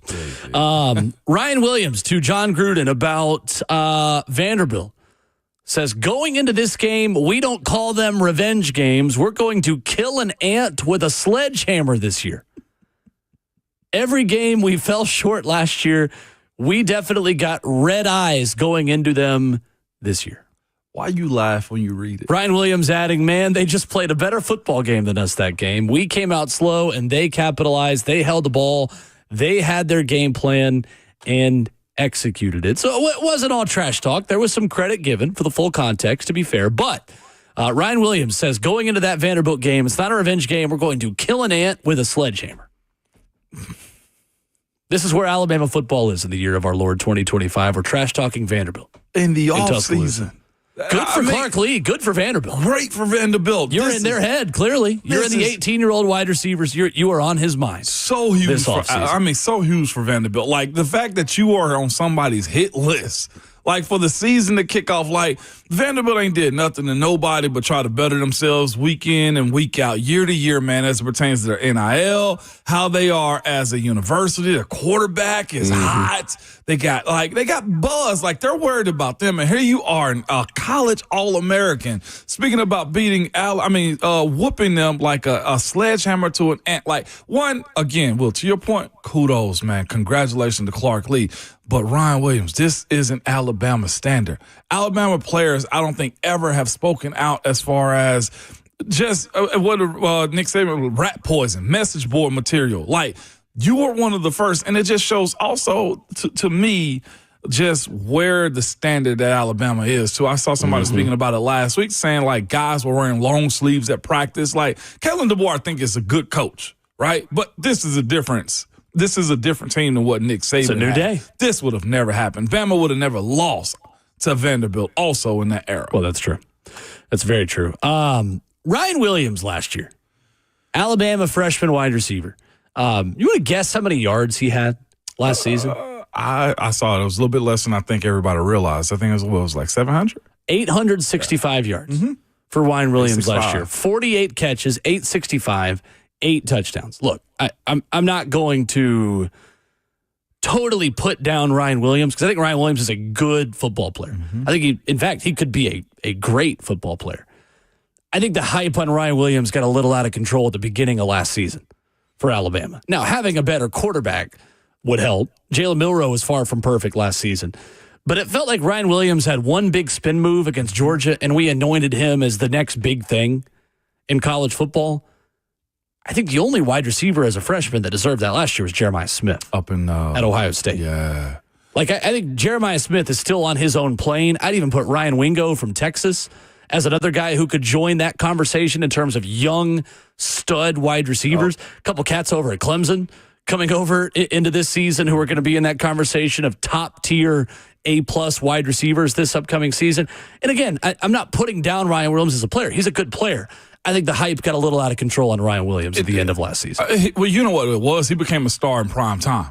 That's what it was for him. Like that add a lot of gas to your fire whenever you are making plays in prime time. Nobody really seen him move like that. His ability to break away when you needed him to, like he had some big time moments. And you're right, Will. Like even Fran Brown, the head coach at Syracuse, acknowledged like, no, I'm not paying a wide receiver what old boy and what he said in Ohio. He said that's the homie from Ohio State. That's the only guy who can get $2 million at receiver. And I'm with you. That is the gold standard. Right. Yeah, but what you do see is, I feel like, to me, Ryan Williams turned into the college version of Odell Beckham Jr. where a big moment. That's a great way to put it. You know what I'm saying? A big moment made him a star. And I do think the projectability of him being that good is there. And a better quarterback can make a better player out of him, too. But you're right. He's in a position where he has to show and prove, I feel like, more than almost any wide receiver in the country this year. You mentioned was Ron Wingo. Like, he's got a quarterback. You look at what Ohio State has right now. He got a proven commodity of him being that good up there, Jeremiah Smith. So he is probably third or fourth, maybe fourth or fifth as it pertains to the projection of guys this year. Now, I'm with you. I'll take him. Hands down. Oh, yeah. No, I mean, he's an excellent player. Don't get me wrong. Really good. He's a prospect. Yes. He is not a finished product yet. Yeah, no. Last season from weeks. He shouldn't be talking to your point, though, like this. Yeah. I think it's the biggest point to me as to what he did versus what Alabama projection is. Weeks 8 through 13 last season, Ryan Williams, 17 catches, 216 yards, 1 touchdown. So, I mean, it was the moment for him. In the final 6 games, he just had 200 yards. Yeah, it was the moment for him more than anything. Now, if DeBoer is who they say he is and being able to craft up an offense, he should be WR1 as it pertains to what Bama's doing this fall. I agree, and the offensive coordinator hire is significant as well for Ryan Grubb coming in, who was Kalen DeBoer's first choice originally to be his OC, and then Grubb ends up going to the Seattle Seahawks, ends up being an NFL offensive coordinator, and you go with Nick Sheridan. Now you bring back Grubb, who was kind of the deputy to the general for Kalen DeBoer at Washington, and coming in from that perspective. He is a major addition for Alabama, but they got to bring in a new quarterback and figure out if Ty Simpson's the guy as well who can get the ball to him. I think it's Ty for sure. He's got the experience. Well, he's got the time. He don't have much on-field experience. But here's the other part, too, where Bama is. Like, I do think we're seeing a different philosophy in how Kellen DeBoer is doing his job. But what I do know is this, and you've said this time and time again, Bama's still going to be fine and good. They are. Their recruits. They are. Or their recruiting is top tier right now. Really good. So it's a matter of how does he keep the train on the tracks, I think, at Alabama more than anything. I think, and we talked with Charlie Potter of On3 about this a couple weeks ago, like, I think there are some key differences in the way that Kalen DeBoer is setting his culture for this upcoming season. And I think for first-year head coaches, you've got a big decision to make now in college athletics. Do I want to run things my way and maybe scare off some really good players who I need to maybe adapt to them a little bit to keep them here because I got to win games right away? Otherwise, they're going to get me out, or my seat's going to be hot right away. Or am I just who I am? And look, like, I'll run some guys off because I'm going to be different than the last guy, but that's my way of doing things. I think Kalen DeBoer probably swung a little bit too far towards catering to keep guys around versus being himself. I think you will see a tougher and stricter Kalen DeBoer who's a little more true to who he is as a coach and as a program builder as he gets more of his guys in there. The guy's been successful everywhere he's been. Yeah. Like, as much as I think it's easy, I think it's a little bit of a lazy narrative to just say, like, oh, Alabama will never be the same. Like, this is still Alabama. It is. And they are still recruiting at the highest of the high levels in both the portal and in the high school ranks. They just got to fix the trenches now. Because they've got the skill players. And Isaiah Horton comes in from Miami. Now they got to get that offensive line fixed with, some key pieces leaving and defensive line. Like, in the trenches, they need to look like old Alabama in order to get back to being a national title contender. But that also, like you said, is a separation of what Nick Saban did in the SEC, and that's a hard comparison. But a comment was brought up, one way not to keep the train on the tracks is by picking off-season fights with Vanderbilt. Yeah, it's not great. It's nobody's winning or losing games at the beginning of June, but you can certainly say some things you probably shouldn't. Or make that battle harder against Vanderbilt. Sure. Coming up, I talked to Tracy Rocker yesterday, Titans defensive line coach. Had a quick chat with him about Jeffrey Simmons, about Jeff not being at Titans OTAs as the one guy who is not around. We'll play you what Tracy told me and what he had to say about his star foundational piece, as he says, on the defensive line. Coming up next.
What's going on? Good morning and happy hump day. It is 8:02 from the 104.5 The Zone studios. I am Justin Hawkins. The Tennessee Titans are on the field for week 2 of OTAs this week, and head coach Brian Callahan talked to the media yesterday about defensive tackle Tavandre Sweat and his progression from year 1 to year 2.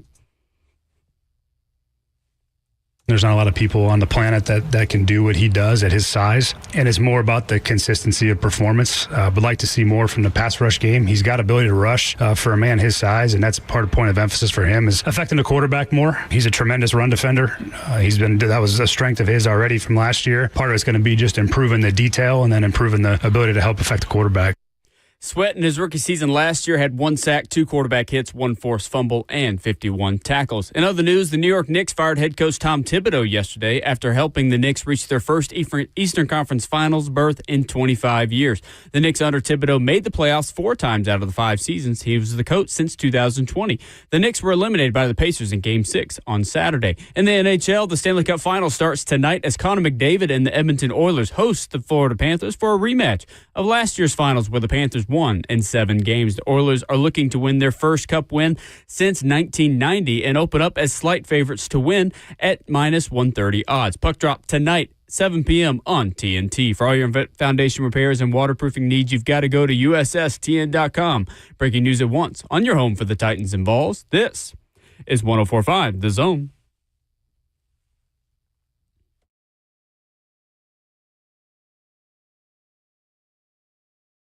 Second half of the show, hour 3, Ramon and Will is fueled by Scooters Coffee, locally owned near you in Rivergate, Smyrna, Brentwood, White House, or Mount Juliet. Amazing people, amazing drinks, amazingly fast. 615-737-1045. If there is something you want to know or want to learn from what happened at Titans OTAs yesterday, call us and ask. We'll do the best we can to answer it for you. 615-737-1045. Lots of OTA takeaways for the next 2 hours here on the show with our 11-year NFL veteran and Vault Network analyst, Ramon Foster. I'm Will Bowling. Justin Hawkins, our producer. In the F&M Bank chat this morning, Ramon Foster, Ron Slay asks, when are the grades coming out for last week? See, for host roulette. You can always tell when the bad kid get a good grade. You can always tell. That's crazy. You're going to throw Slay under the bus like that before 10 a.m. He trying to pressure the bad me. Kid. Yeah, he trying to pressure me into letting the entire class know, hey, class, guess who had the best grade on the test this week? And all he want me to say is Ronald Slay. That's all he want me to say.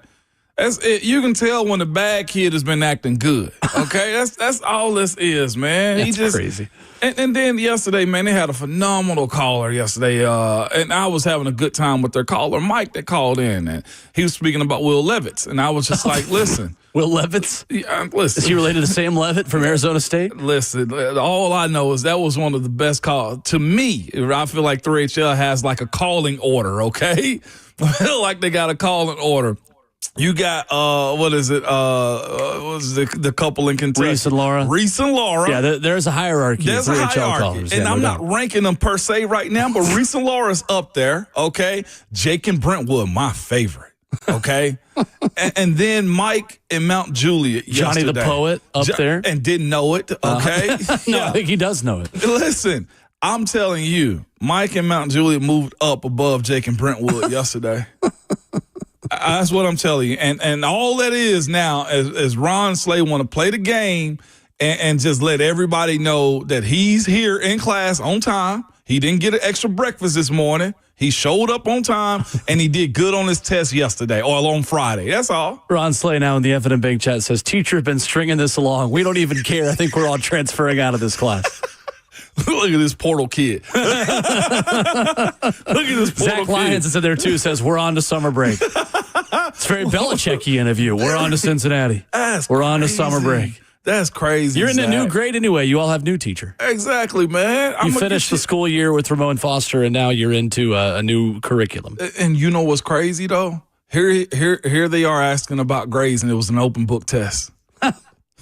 You know what I'm saying? Open book open notes test. You know what I'm saying? Man. That's what's crazy about this situation. But I'm going to give you a little grades at the end of the show, all right? Oh, end of this show. Wow, End of this show, yeah. 9:45 this morning. 9:45. And we got a breakdown on how each substitute acted too, by the way. We definitely we could make a Twitter poll. Who did the best job hosting with Ramon Foster last week? Do that. Yeah, I'm with it. Buck, Don, Brent, or Slay. Can we do that? I have a feeling I know who's going to win. The reviews on Savage Radio, like if you guys were Rotten Tomatoes, you're getting at least a 90%. At least a 90%. Yeah, I thought it was pretty solid. It was pretty I had good. a lot of people wanting to fire me last week because of how good a job everybody did. Well, people want to fire you every day. They literally wanted to fire me on my day off. I know. Listen, man. And not just the Vandy baseball fans. No, these were people that love me already.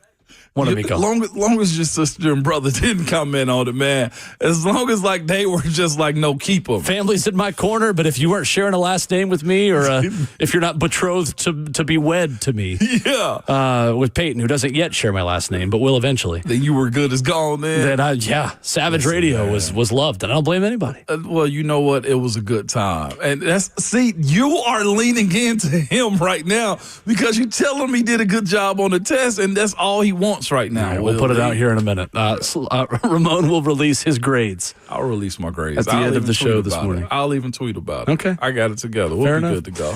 Well, Tracy Rocker yesterday, among the Titans position coaches who spoke with the media, lots of discussions that we will get into throughout the rest of this week as well, with Rhett, who's going to be in for Ramon the next 2 days. Wanted to share a quick conversation in chat I had yesterday with Tracy Rocker. I was going from kind of position coach to get a little bit from everyone. About a minute here yesterday with myself, with Tracy Rocker, talking about Jeffrey Simmons yesterday at practice. Coach, with Jeffrey this offseason, just him kind of taking that next step in his workouts, just how much have you been in communication with him and just the dialogue about what his offseasons look like? Well, this is the same. He's been doing this every year, what he does in the offseason. Then we'll see him in the next couple of weeks. Now, on that, he's always been a professional. We don't expect nothing less of him. He's a foundation piece, and he's the core of our defense, so we expect for him to be at his best. Obviously, he's had a method that's worked well for him. Is there any adjustment, anything new that he wants from this offseason that you guys want from him to kind of add to his plate a little bit? Well, I think that's between Jeff and I. But if anything, Jeff is a foundation, and everything that we do on this defense is to make sure that not just the defense is successful, but that Jeff is successful also. Tracy Rocker yesterday. Not releasing the secret sauce on what he and Jeffrey Simmons are working on this offseason. I did think interesting there, though, that Tracy says we expect to see Jeff in the coming weeks. Mandatory minicamp next week, maybe an expectation set there by Tracy Rocker that Jeffrey Simmons will be in the building next week. A little nugget there dropped by the Titans D-line coach. No doubt. That was good. You expect Jeff to be there. That's a fine if you don't show up right now. So, I mean, for minicamp, that is. So one mandatory all-season event that you have to be at. So he didn't give any answers as to what they want for Jeff and Jeff want from them also as a team. But here's where I am with where you need to see Jeff. I'm not sure, like, if his main part that he have to play on this team moving forward is to being a run stopper or being a sack getter, disruptor.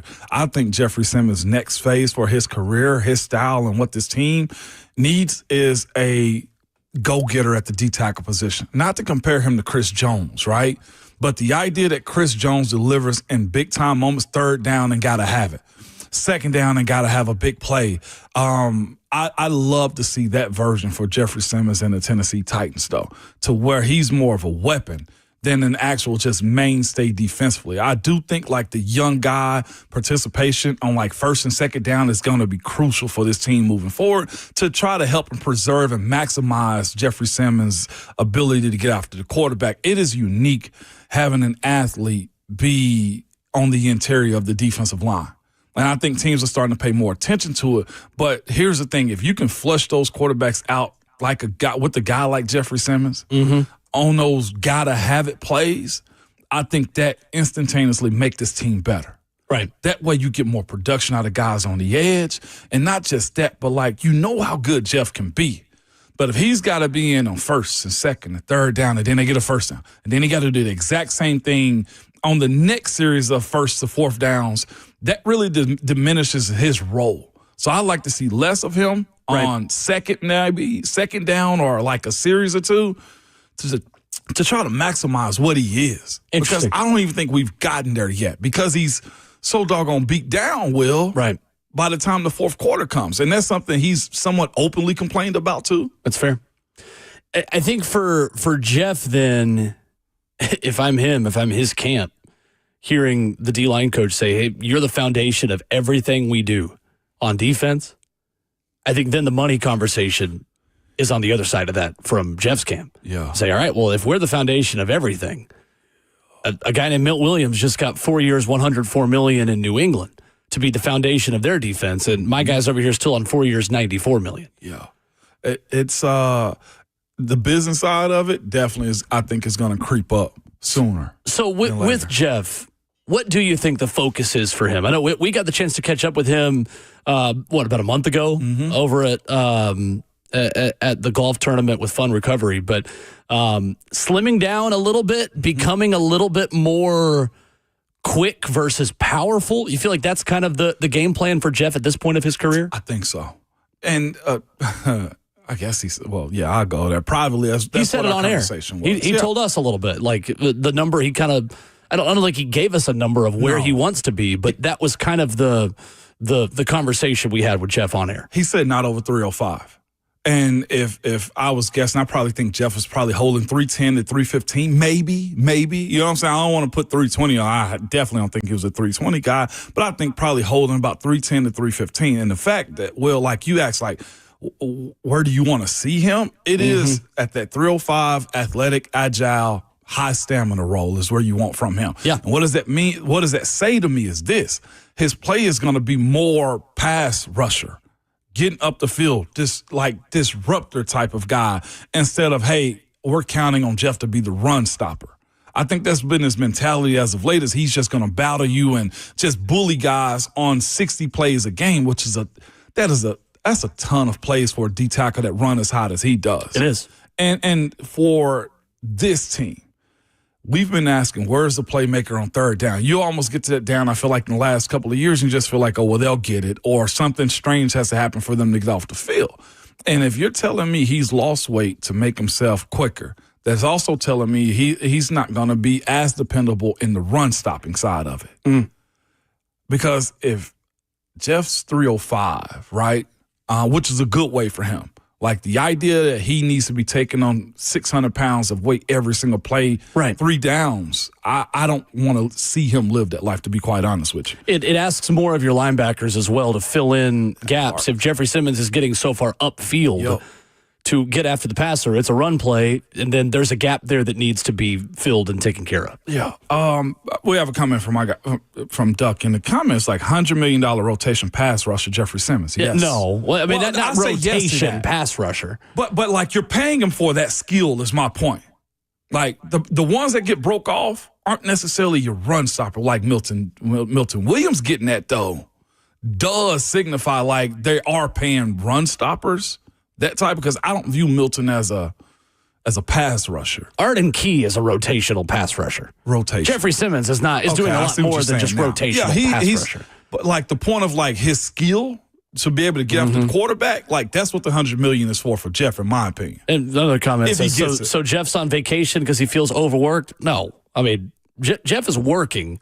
There is a process that he has with his people, with his trainers, with his camp. It's not vacation. To be ready for the season. And Jeffrey Simmons has never been out of shape or overweight or like Jeffrey Simmons and lazy is not a fair conversation. There's just no truth to that. Yeah. There's no truth to that. None of that. Like, I don't think he's chilling and relaxing in the Bahamas now. No. Like, I think he might be golfing in the evenings.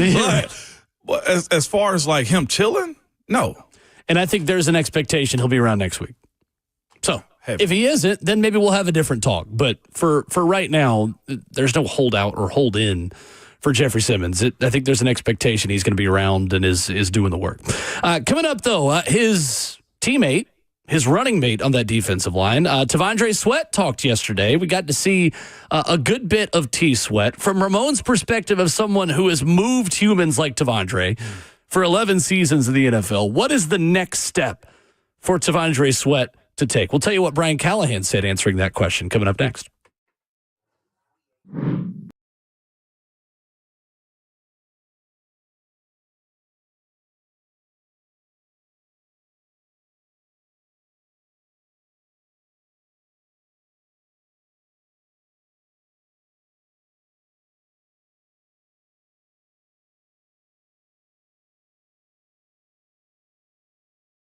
I've got a huge announcement from Two Rivers Ford. Just in, Two Rivers Ford is now offering employee pricing for everyone. That means you pay what they pay on almost every new Ford on the lot. And at Two Rivers Ford, what you see is always what you get. They don't do the things like adding expensive accessories or tack on service packages to increase the price of vehicles. Absolutely not, man. Two Rivers Ford is upfront and honest every single time, and now they're offering you employee pricing. There's no better time to buy American. There's no better dealership than Two Rivers Ford. They're locally owned and operated for over 40 years. That signifies a lot about how good they are, y'all. Over 40 years here in the city, and it's home to the non-commissioned sales team, too, and now home to employee pricing for everyone from America for America. Two Rivers Ford, the South's most trusted Ford dealer. Hey, it's Will Bowling. In this market in Middle Tennessee, you need a local agent with years of experience, a proven track record. I was going on a walk through the day in my neighborhood. I'm always seeing the same couple of homes. The for sale sign, it's been out there, and it's not going anywhere. Bernie Gallerani can take care of that for you. If you're looking to understand the market, if you're looking to sell your home, if you're looking to relocate here in Middle Tennessee, make sure you trust a local agent who understands this neighborhood. And Bernie Gallerani, he guarantees to sell your home in 30 days or less, or he'll buy it. No risk to you. Bernie Gallerani will let you out of the contract at any time. Bernie is the real estate agent. He's my friend. He is going to do the best job for you here in Middle Tennessee. He's got that 30-day guarantee to sell your home, and if not, he will buy it from you. Remember this phone number for Bernie, 615-428-2644. That's 615-428-2644. I love getting to meet Bernie, to understand his eye for this market, understanding this market. He is going to take care of you if you're looking to relocate. If you need help selling your home, he is the guy that I trust. Give him a call. Bernie Gallerani, 615-428-2644. That's 615-428-2644.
Ramon and Will, 104.5 The Zone, fueled by Scooters Coffee. Visit a locally owned location near you in Rivergate, Smyrna, Brentwood, White House, or Mount Juliet. Amazing people, amazing drinks, amazingly fast. If you are a coffee person, it is the place. If you are a just pick-me-up person, if you're a good service person, if you're a fast delivery person, Scooters has got you. That orange velvet Red Bull transfusion. Terrific. Absolutely terrific. Orange and vanilla Red Bull. Like a dreamsicle. You told Savage about this before you went on vacation. It sounded like even he would try it. Honestly, Ron Slay is slated to join us Friday with myself and Rhett this week. I might Venmo Ron Slay to bring in some scooters if he wants to scoot on down on his way in. If he's coming in Friday on my dime. Maybe we could have a taste test of a couple of things. Okay. You know, he don't deviate too far from his nutritional, I guess, vices. But they got protein smoothies at Scooters. Okay. All right. I'm here for it. We'll see. I'm here for it. See if I can persuade Ron Slay. Man, I heard my dog talking about he might need a knee replacement. Oh. We'll get into that Friday. Oh. That's rough. That is rough. It could be better for him. That's what he said. Interesting. Yeah, I know. It is what it is, man. But here, we're here for a good time. All because you watched the Michael Jackson show at TPAC and was scrunched into a seat. Imagine Mike Jack getting him like that. You also hear yesterday he doesn't have an, which one is MCL? Slay doesn't? No. I never knew that. No, not that. Meniscus. Meniscus, okay. He doesn't have a meniscus. Interesting. He thought he tore it all last week. You think you know a guy? Yeah, absolutely. Person doesn't have one. He doesn't have one. Okay. That's why can't tear what you don't have. Can't tear what you don't have. Hines Ward didn't have ACL. Yeah, right. Can't tear what you don't have. So yesterday, Tavandre Sweat, a big topic of conversation because he's a big man, and he was out there practicing. Brian Callahan talking about him. We'll play that audio coming up in just a minute. Ramon, when you played, how much would you have dreaded blocking someone like Tavandre Sweat? How do you beat a guy or try to beat a guy like Tavandre Sweat with his skill set? Guys his size, it depends on them. Just pure blank pure. This is why I always had this conversation about like, hey, parents, if you got big kids, don't tell them whoa. Don't hold them back. Don't do any of those things because they're a big kid and they might hurt little Johnny or little RJ or little Will over here. You know what I'm saying? Like, no, little Will. That actually sounds pretty cool right there at some point in time. Don't drop a bar. Don't drop that where people can call me that. Yeah. That's true. But what I'm saying is it depends on that player. Because if that player comes out with a lot of attitude and a lot of hate in his heart, play to play, then that's going to be a nightmare, right? And it depends on if this is a fun-loving guy, then you know what? I can manipulate him. Sure. I can figure out what he is. But knowing what Tavandre is, he's the guy that sees himself as a big athlete. He sees himself, and he is a big athlete. He sees himself as a playmaker, and he's proven that to be the case, too. So my plan to go get a guy like him would be this, Will. Minimize his ability to be successful. And what does that mean? Getting to him quicker. Also, inviting him to move in space instead of putting him into a confined compartment. You see what I'm saying? Like, for him, I want to see if you're going to really move. I want to see if you are as good as you think you are. So I want to be able to have plays that run you side to side. Yeah. I want to be able to have my tackle. Hey, if he comes in here, hit him in the ribs real quick. Right. You got to soften him up over the duration of the play to try to work him down. And as many times if you can keep him on the field rep after rep after rep, it tells me that, well, I'll say history will show you can wear him down. So for a guy like Tavandre Sweat, I want to test his conditioning. It's interesting. Tracy Rocker talking about him yesterday said he wants to be good. Rocker says, I want him to be the best player in the NFL. That's my goal for him.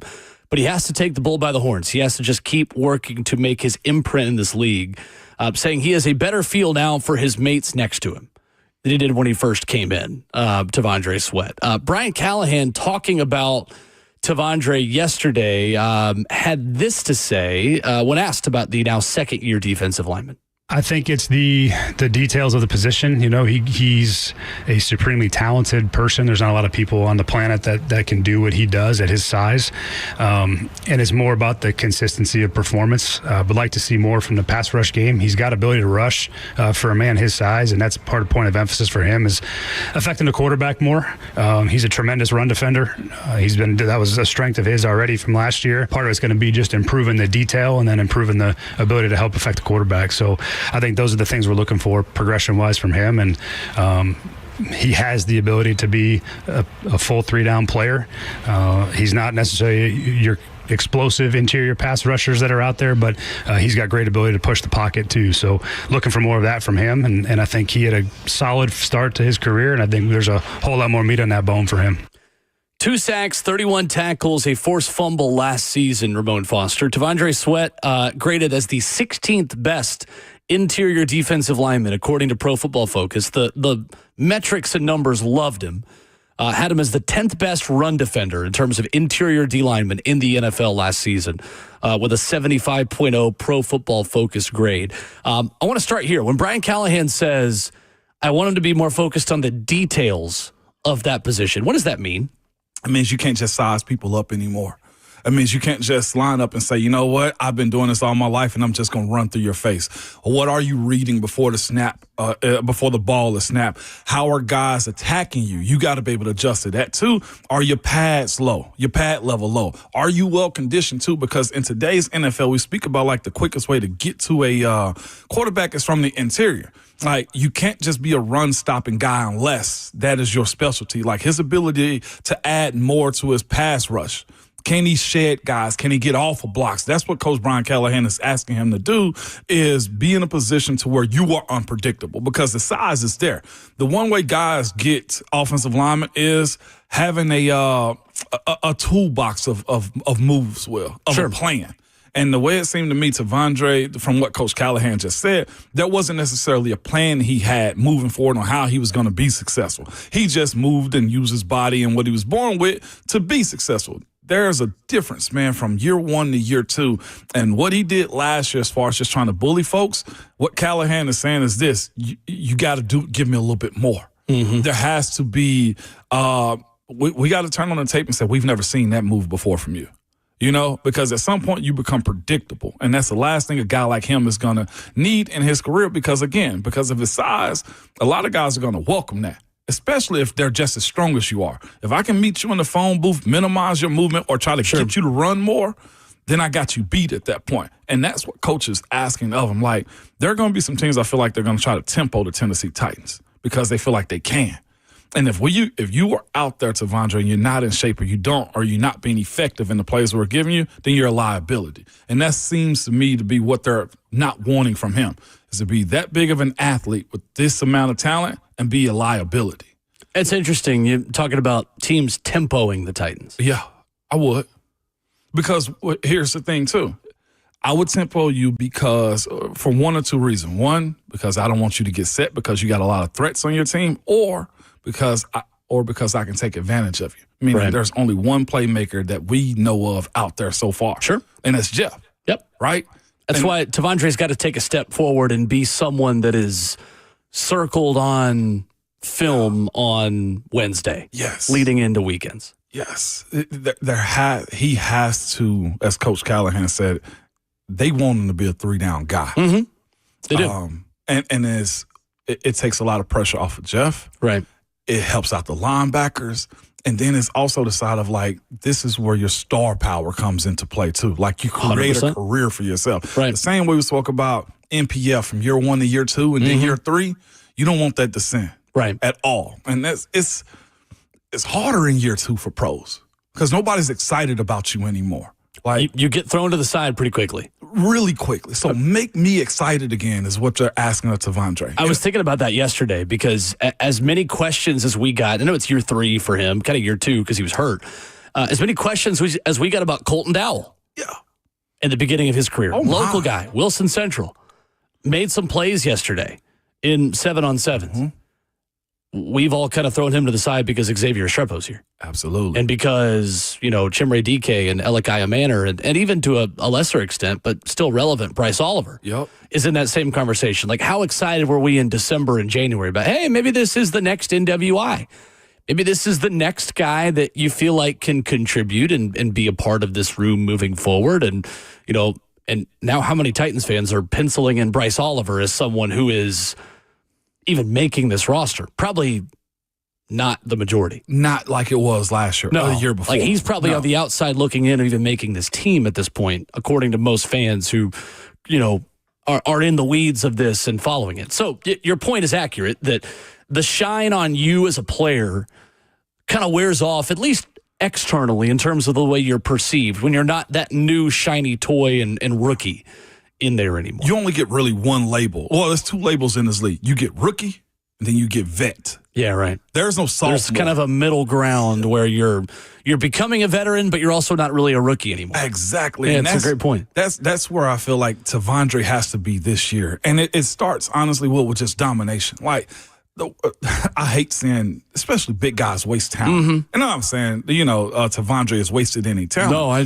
don't think so. But that second step where you need to see an animal come out, like, that's what they're looking for. Well, and there's always going to be a high level of expectation put on Sweat, because of he's a second-round pick. Yeah. And he's a guy with a lot of production. That's a premium pick. But the trade the Titans turned down to take him, because the Rams moved up to take Braden Fisk in the second round and gave up a future 2 in the process to go get him. 100%. You could have had an extra second or third round pick at the very least if you'd taken that trade, but you believed enough in Tavandre Sweat to say, no, this guy's skills are rare enough where I can't find another Tavandre Sweat just laying out there. Tavandre Sweats don't grow on trees. That'd be a mighty big tree. Tavandre asked yesterday about his weight, about where he's at. Smart answer. He said, ask Coach Callahan. That's real. About what his weight is. He did say he's feeling lighter and quicker. Did not give a number. Said, I feel great. He talked a lot to us when we spoke with him after practice about understanding how to take care of your body over the course of an entire NFL season. Clearly, that is something J.C. Latham learned as well, about how to maintain your playing weight and what is the best number for you against NFL defenders, or for Tavandre, NFL offensive players versus college ones. So all that being said, and talking about what he's worked on and what the expectations are for Tavandre according to his coaching staff, what is a fair expectation for him moving forward? Is it a number? Is it a amount of snaps? What are you looking for to say this is the bar for Tavandre Sweat moving forward into his second season? It's hard because what I do know is what I don't want to see. I don't want to see him being tired out there. I don't want to see him getting rolled off the ball because he's focused more on the pass rush. I want to see equal dominance out of both of those parts, right? If it's first and second and third down, Tavandre having the ability to close out a tackle or being in a position where he is truly a disruptor. What I don't want to see from him going into it is him being a non-factor, Will. To where he's out there, but you're saying, where is he at? Like, if you're seeing Cody Barton and Cedric Gray making tons of tackles, it's probably because of Tavandre Sweat. Like, I want to see that be a part of his game, and not necessarily, he's taking that second year fall off of that sophomore slump. As I said, we don't have classifications like that, but you don't want to see a second year slump out of him because he's gotten comfortable. I do want to see his conditioning, but here's a part of it, though, more than anything.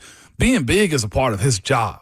Like, I know the weight question is going to come up continuously with a guy like him, but what you need out of him is that weight, too. And I think that's going to be a huge part of his game if he can also match that athletically well. So I don't have necessarily a number per se for him. What I don't want to see is him getting rolled out because the leagues have figured out that he's playing with his pads high, or he's chasing sacks and getting out of his lane. Like, you want, or the fact that his linebackers are being touched on every single play. Like, that's the role of a D lineman for the most part, at his positions specifically. I agree. I have a hard time putting any kind of number expectation on interior defensive line. It's hard, man. It's a thankless position. I don't think the Titans are great enough at edge to really take advantage of some of that interior pressure.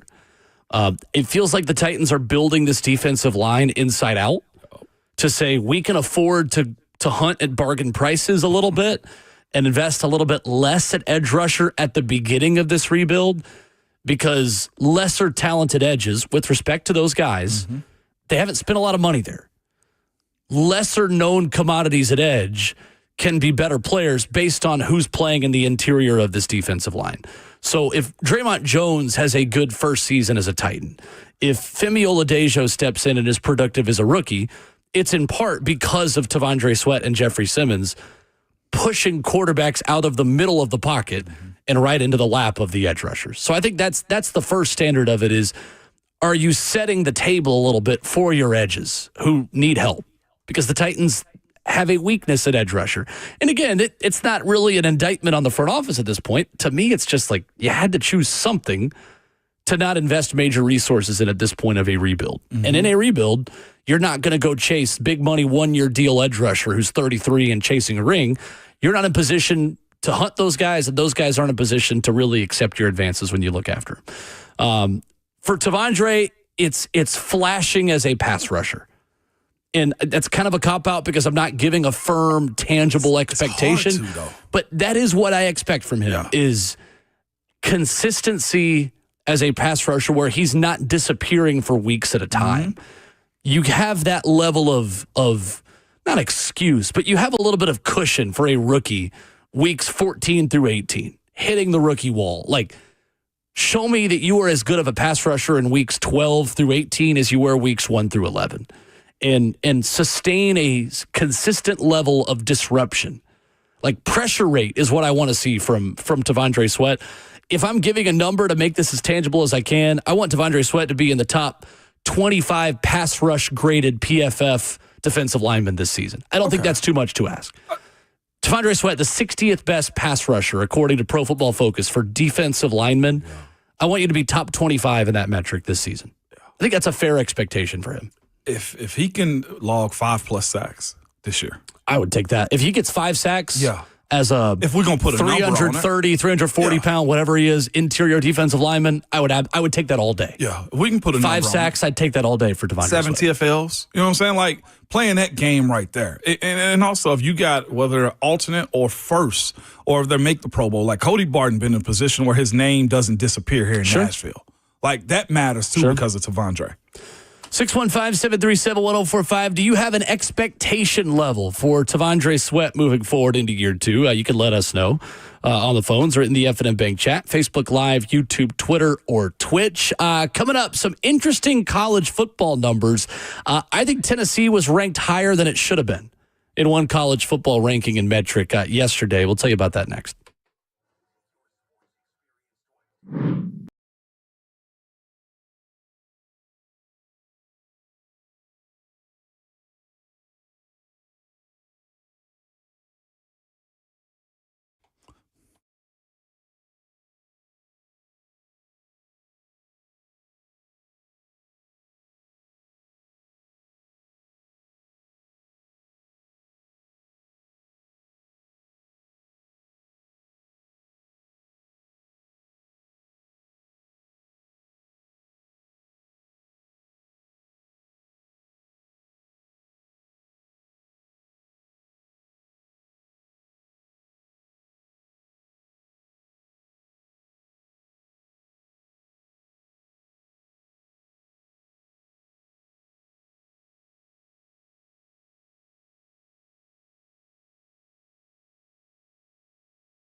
I'm Ramon Foster and I'm here to talk to you about Secure Lawn. Good people, man. You guys are just like me. I'm sure a lot of you. You walk around your yard every single day and you get mad when you see weeds. You obsessively care about your grass.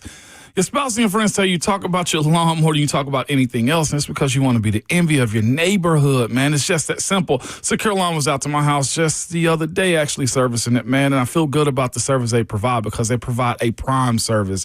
And what that means is having their team members properly trained and prepared to provide you a service that make you a lifelong customer. Notice I said lifelong customer, which means that they do good work. And here's the other part about Secure Lawn too, man. They are family owned and operated and a local. And more than anything, man, you guys know how it is these days. Support local because you don't need those big companies coming in, buying up these local companies and pushing the prices all the way up. They've been here for over 20 years. The kids live in our community. They attend our high schools and state colleges too.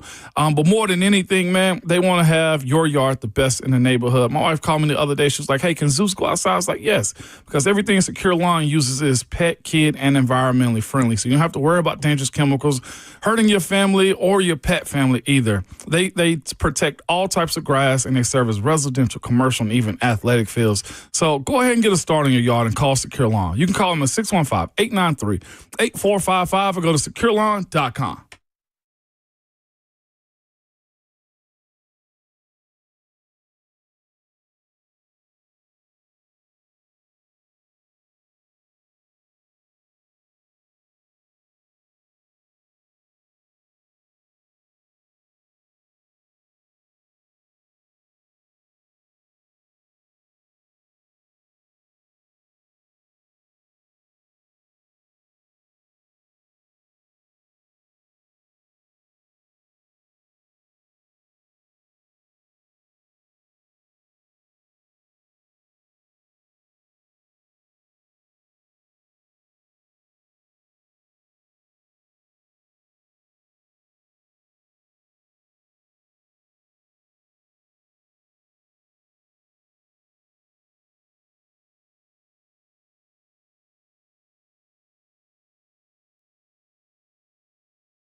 Ramon and Will at 104.5 The Zone, fueled by Scooters Coffee. Visit a locally owned location near you at Rivergate, Smyrna, Brentwood, White House, or Mount Juliet. Amazing people, amazing drinks, amazingly fast. Hour 4 on deck. Your phone calls at 615-737-1045. The ESPN Football Power Index, Ramon Foster, gives us some weird numbers sometimes. It does, man. I had to brush up on it yesterday to figure out what the FPI really is. And it does. How you go about it and everything. But the article was very interesting, man. It was. Well, there are maybe happier thoughts on Tennessee Vols football from the ESPN FPI than what the fan base is feeling. The ESPN Football Power Index has Tennessee as the number 10 team in the country right now. A little bit of a surprise, giving the Vols entering this season a 38.5% chance of making the college football playoff. 2.3% chance to hoist the national championship trophy. That has Tennessee ahead of a number of schools that I think are also going to be in the mix for a playoff berth or for 9 wins of the SEC. They've got A&M at 11, LSU at 12, Ole Miss at 13, Auburn at 14, South Carolina 16, Oklahoma 17, Florida at 19, right on the outside of the top 20. I kind of feel, Ramon, about this the way I do about PFF. Sometimes valuable numbers. Yeah. This is not a primary source. This is kind of a secondary tool to judge some of these teams, but interesting to say the least. It was, man, and I even side-eyed a good bit of it, too. Like, it really made me go back, and say, what is the FPI? Not the FBI, okay? But, like, what is the FPI? And for the folks, explain it? Yeah, you got it. Like, I got the definition in front. Yeah, go ahead. Just real quick. FPI is a predictive rating system, estimating each team's strength on offense, defense, and special teams, making adjustments for starters lost, recruiting talent, and other personnel changes. Those numbers are then plugged into the schedule that each of these teams play, and everything is simulated 20,000 times to track each team's odds of winning its conference, making the playoff, and advancing to the Natty. So that is fascinating from the Vols perspective, because this is minus Nico. This is plus Joey Aguilar, George McIntyre, and Merklinger all involved in this too. And I was just thinking to myself, like, this is kind of high. But does this also speak on Tennessee's ability? If they're doing 20,000 simulation, sure. Is this also the fact that, the defense is going to be really good, usually, right? That we don't give a whole lot of credit to. Sure. And another conversation I want to have later is the offense just that, I hate to use this word, but that gimmicky, that it'll be successful no matter who's back there. Who's in there, right. You know what I'm saying? Because Steve Palazzolo and Sam Monson had a strong conversation on why the Vols offense doesn't work. And I was just like, all right, well, it doesn't get guys ready for the NFL. Right, why does it work professionally? But it's successful in college. Right. And that's why I'm just like, well, if that is the case and the Vols can – remember the first year with Heupel. Don't be bad and what was your quote? It's hard to be bad and boring at the same time. Don't be bad and boring is what you said. And from day one since Heupel got there, bad and boring hadn't been a part of the equation. Yeah, even when they've not been great, they've been fun to watch. They've been fun to watch, right? Maybe 1 or 2 times where they just got rolled, right? In his almost 5 years now. But like looking at that FPI of how it breaks down, also the secondary conversation was the top 4 and top 5 teams of offensive and defensive FPI strengths are the teams that are probably slated to win it every single year. And that is in this order: Texas, Georgia, Alabama, Ohio State. They are 1, 2, 3, and 4 as far as the best projected offenses and defenses of 2025. And I was talking to you, I texted you, I was like, well, does this mean that like in this portal NIL era, like at what point do teams or ask more of the fans to pay more into the NIL? Because if it's still just the top 4 that's winning or that are in it, does it become tiresome to fans? Yes. Of South Carolina. First of all. Yeah, you know what I'm saying? That's pouring in and not really competing. It does. Really. But I think when you look at some of the teams ranked outside that top 4, 5 through 20, you see some superstar players and you see some teams that have evened the playing field a little bit. Like Oklahoma and what they are able to do this season. If that offensive line comes together with John Mateer at quarterback, with Jaden Ott at running back, with the players that they've added, like there are some guys on that team that would have been Georgia or Alabama players 10 years ago. Easily. Same can be said about LSU. Same can be said about Notre Dame, who's starting to win recruiting battles. Miami, who just won a massive recruiting battle for a 5-star tackle over Georgia. That guy hasn't played yet. He's still got to play a season of high school football. But while, yes, I do think there is a fatigue of those top 5 teams, I also think that those top 5 teams aren't as deep behind their starters as they were even 5 years ago. Because other teams are playing. Because those guys play at Penn State, Oregon, Miami, Texas A&M, and Ole Miss now. And just before we go to break, I thought it was fascinating because the Big Ten SEC thing is a conversation piece. Of the top 25 matchups going into this 25 season, 21 of the 25 involve a SEC team. And 18 of the 25 are SEC versus SEC. So the Big Ten trying to add this ninth game or ask the SEC to take it. Right. The conferences just aren't the same. Mm-hmm. Fair. It's interesting. I think the other part of this that's interesting to me is where Tennessee as an offensive unit is projected to be according to the Football Power Index. Again, just one metric to look at this. 12th in college football. If we get 12 out of them this year. The underlying numbers don't think very highly of Nico Ialyaba, is what that tells me. Yeah. Because we're talking about starters lost. We're talking about a number and a metric that accounts for guys that are no longer there. Yep. That would be 7 spots better. Tennessee was the 19th offense, according to FPI last season. This number, despite what they lost, despite the receivers they don't have anymore, despite the quarterback they don't have anymore, thinks Tennessee is a better offense this year than they were last year. That's going interesting. Yeah, I hope so. I think they're giving Tennessee a little too much credit offensively. FPI saying Tennessee 8th best defensively coming into the season. I can live with that. I think that's about right. 8 to 10. The one thing, though, that is not to be overlooked, the same team is ranked number 1 on offense and defense. Texas Longhorns. Texas Longhorns. It's Texas and it's everyone else entering the season. And they had 2 first-rounders To me, last it's year. Texas 1, Penn State 2 as the 2 best teams in college football entering the season. But they got Georgia, too, on that list? Georgia, yes. Yeah. Georgia, too. So the full FPI in terms of national championship odds, 4 teams have a better than 10% chance to win the national championship this year. Texas, Georgia, Ohio State, Alabama. I think Penn State's great value there. You've been high on Penn State. They are a really good roster. Really good roster. And 2 of the best coordinators in college football. Jim Knowles on defense That's and true. Andy Kotelnicki on offense. Very true. They have got all the pieces to win a national championship this year.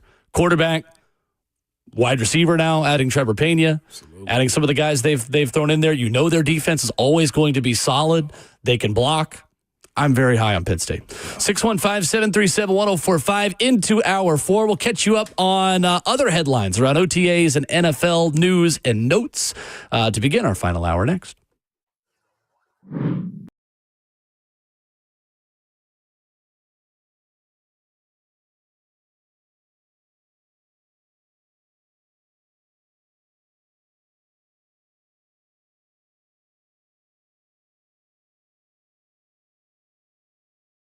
It's Ramon Foster for Window Nation, man. Help your house keep cool this month, this summer, just in general, good people. Window Nation has some of the best insulated windows you can buy. Their windows frequently, listen to me, frequently outperform and outlast ones from the expensive guys. You can save money every month on the heating if you need it still, or cooling all year long. People just talk great about Window Nation, too, like Albert. Albert said they have a great valve, great product, and great customer service. Highly recommended, all right? That's just somebody that's bought from Window Nation already. And right now, when you buy 4 windows, you get 4 windows free and a free entry door when you buy a house full of windows, too. But here's the better part about it. It just sells Window Nation windows. They have an A+ rating from the Better Business Bureau, 50-point inspection on every window before it leaves the factory, and a 20-point inspection when it's installed at your house. They have a 96% customer satisfaction rating. Listen, these are just simply the best. Hurry the sale in soon, all right? You can schedule a fast, free estimate with the pros at Window Nation by calling them 866-90-NATION or go online to windownation.com.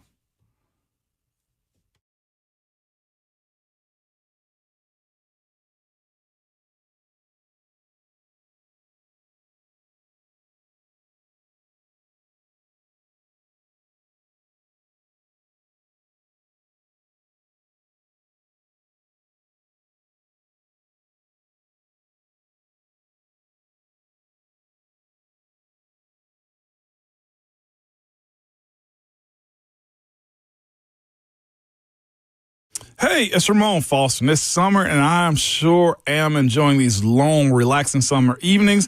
And I enjoy the peace of mind I get from All American Pest Control. You know I love All American, their Complete Care Max program. With this program, hear me out. You get mosquito misting and tick treatment for your yard because you know if you have pets, that is awesome. And just for you, nobody wants mosquitoes around. They also give you a termite warranty and pest control to your house. All American Pest is easy to work with, and I feel confident that they know what they are doing. I really like their friendly team, too. So check out their 5-star reviews and visit yuckbugs.com. That's yuckbugs.com.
What's going on? Good morning and happy hump day. It is 9:04 from the 104.5 The Zone studios. I am Justin Hawkins. The Tennessee Titans are on the practice field for week 2 of OTAs this week, and rookie quarterback Cam Ward spoke to the media after practice yesterday and was asked about his process of being at the facility every day at 5 a.m. It's really just, how I get everything in, what I need to get in, whether it's film, treatment-wise, just, I got to get everything in to start my day, to end my day, and, by whatever time, you got to get it done. But I'm always energized, so I'm playing football, so, I'm doing what I love. Not a lot of people, can do that in this world, so, I'm one of the 1% who's blessed to do it, so, I'm always going to have energy when I'm on the field.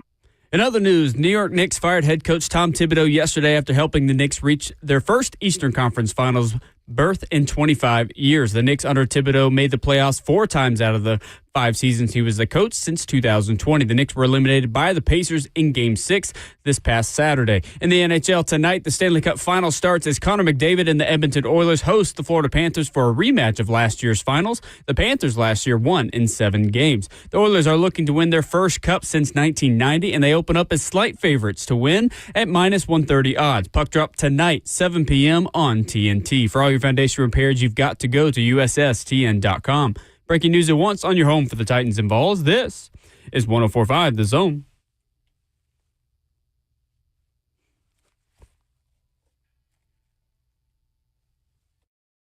Ramon and Will, the 104.5 The Zone, fueled by Scooters Coffee, into the 4th and final hour on this Wednesday.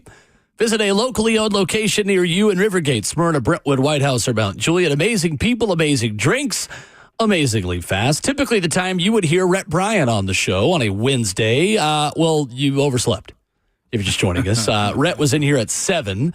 If you missed that, never fear. I got 2 sets of good news for you. 104.5 The Zone Podcast Network. Wherever you download audio, Apple, Spotify, 1045thezone.com. You can get our full Titans OTA wrap-up with Rhett. And the second part of good news is the next 2 days, he will be filling in for Ramon Foster. This is the last hour of the week for the big ragu this morning. It is, man. Got to go do some stuff with my oldest down in Florida. So happy Friday. Happy Friday. I know. I got to stay engaged. J-Hawk got the most drops back there I hadn't heard in a while. That is one of my little crutch words right there I use from time to time is geez. That's right. But, oh, what up, Andrew? I ain't heard from Andrew in a while, man. Andrew in Portland. Where you been at, man? But, yeah, that was a good one, too. Love it. Just empty the clip. Yeah, Shay found that one. I talked to Josiah actually yesterday. Really? Yeah, Josiah hit me How's up. Jehoshaphat doing? I love that we call him everything but his name. So many Old Testament J names that we can work in for. Jeremiah. Yeah, that's right. He was doing pretty good. Justice man. is doing well. That's good to hear. Justice is doing well, man. CMA Fest week. Big week for Julius. Man, Jamal he's going to have a busy time down there, man. Yeah. What are we going to do with him? That's what I'm talking about. Yeah, Gene's going to have a busy week. Yeah, he is, man. But he's off to doing some good stuff. I think they got an award not too long ago, too, as a group. I was thinking of him. Look at him show up and they get a reward, an award. And all he's did was just go buy paper for the project. He ain't been there long enough. I'm hating. You hear me hating on Shafe? You're hating. I'm hating. That's how you know we still love you, Shafe, is we're still willing to make fun of you. Right. Quick shout out, by the way, speaking of CMA Fest. The Good Molecules Reverb stage outside Bridgestone Arena Plaza. One Peyton Kennedy will be hosting the stage on Saturday between 11 and 2. Look at that. Come by and see us. Hey, now, you going to be there? I will be there. Absolutely. You kidding me? I'm going to be like freaking Amy Poehler's character in Mean Girls with the camcorder. Just dancing the aisles like, yeah, Peyton, let's go. Who we got next? I wish I knew that Tell me, who we got next? Come on, Mean Girls? No. Mean Girls is a great movie. It's a movie? I thought it was a show. Oh, my goodness. What? Justin, have you seen Mean Girls? I have, long time ago. Yeah, thank you. I haven't. There are a lot of references from Mean Girls that you probably didn't know were from that. Like the mom picked me up, I'm scared. Oh. That's Mean Girls. Oh, I had no idea. Yeah. On Wednesdays, we wear pink. I've never heard that one. Okay. I've never heard that one. Anyway, it's a musical now, too. They made a musical out of Mean Girls? Yeah. Huh. Is this like Glee? It's not like the Music City musical. See, we listen. I tell you what, and until they get some longer seats in there, I don't think we're gonna be going to see that anyway. Because the way our guy knee is hurting, we need a big man theater. Is what we need. That's right. So we'll be bopping around downtown this week. Peyton loves CMA Fest. Does she? This is her second year doing it. First year hosting a stage. First year hosting a stage. Mm-hmm. Get paid, man. She just loves country music and loves going around to all these things. So you may see me wearing UT baseball stuff, just rolling around downtown bars this week, listening to country music. Not to rain on your parade. I think it is supposed to rain this weekend. That'll be all right. Yeah, that'll be all right. Will's VIP now because of Peyton. So no, good. No, good. Peyton is the VIP always. Yeah. The very important Peyton. VIP. I hate you. There's nowhere on your flowers on that one. Was pretty impressive. Thank you. It wasn't Jay. The VIP, the very important Peyton. Oh my God! NFL headlines this morning. Will. Yes, there is news in the NFL. For you later. Well, listen, I got to keep her. Jonnu Smith. Trade talks had been dwindling for the Pittsburgh Steelers and Jonnu Smith. Well, now they have ramped back up again, and partly because of an injury. Ramon Foster at Pittsburgh Steelers OTAs this week as they continued to look for tight end help. It was Donald Parham tearing his Achilles during an OTA workout in Pittsburgh yesterday. That sucks, but Pittsburgh's situation, man, is dicey to say the least right now. They really have nobody that's going to be a playmaker other than DK Metcalf right now. They got the running game, got the young running back out of Iowa, but as far as threats in the passing game, it's DK and I love Calvin Austin. I think Calvin Austin is really good. I think Memphis kid. Yeah, Memphis kid. I think he has a nice role to play. I look at him as a Tyler Lockett type instead of a strong number 2. Tyler Lockett was a number 2. Yeah, right. But I don't see Calvin Austin being that case. They got Roman Wilson out of Michigan and didn't really play in his injured rookie year. last season, right? 5 plays. So they got to find a playmaker. It was fascinating that they're still pursuing Jonnu because he initially said he didn't want to go. Right. Drew Rosenhaus is out there saying his plan A is to stay in Miami. Now, that's probably Drew talking. Yeah, Drew is going to be Drew. Drew Rosenhaus is going to drum up any kind of news and just opposition he can to increase the value of his client because Jonnu, I think, had one of the best years he's had in a while. He did. Dustin brings up Pat Freiermuth also being there, but as far as Pat is a close to the line of scrimmage he's playmaker. A safety net guy. He's not a playmaker. He's going to go out and get you explosive plays. 600, 700 yards. Yeah, he's solid. It's red zone. They need more. They need from 20 to 20. Right, that's what they need right now, and I think Jonnu is a heck of an athlete to be able to do that, considering what he did in Miami. And Arthur Smith also likes to live in a world where he has multiple tight ends making plays for him. There was also a conversation about Kyle Pitts potentially being in that conversation, being traded to the Steelers. Now, you got to take on a 5th-year option, probably a new contract in time too, and I don't think they're in a position to call Kyle Pitts a bust yet. I still think there's a lot on the bone for him as far as his career and his potential. Sure. But Jonnu being in that spot is fascinating because he is also going to want a new deal. I think he's underpaid for what he did last year. $4.8 million. Yeah, he's going to need that. Pittsburgh is just unstable. Jonnu said no, in my opinion, because of what the quarterback situation is. Well, Jonnu is the kind of explosive playmaker you can find at tight end. Those don't grow on trees. With his athleticism and his ability to be a vertical threat at the tight end position, it's a perfect fit. And plus the familiarity with Arthur Smith and the offensive coordinator. Pittsburgh hosting Gabe Davis on a visit as well. We'll see what comes of that. They're at a crossroad right now. Big time. And again, we're not just talking about them because you played there. And again, I like talking with you about Pittsburgh because you are a primary source on them, considering you played for them for 11 years. But they're a fascinating story that is about to reach a boiling point. Yeah, it is. This point, regardless of what happens. Yeah. Win or lose. You're either going to invest more in Mike Tomlin and he's going to, make it work somehow with the least amount of help and least amount of parts that he's maybe ever had since the very beginning of his tenure, or it's going to crash and burn and they're finally going to move on and it's going to be one of those ultimate you're going to miss me when I'm gone situations. And you know what? With where they are right now, because you look at, they're locked into DK Metcalf. but you still don't have a number 2 wide receiver that you truly believe in other than Roman Wilson, who doesn't have much. He ain't got much experience. But you still got the quarterback situation. You got guys on the defense that's aging, and also TJ Watt wants a deal too.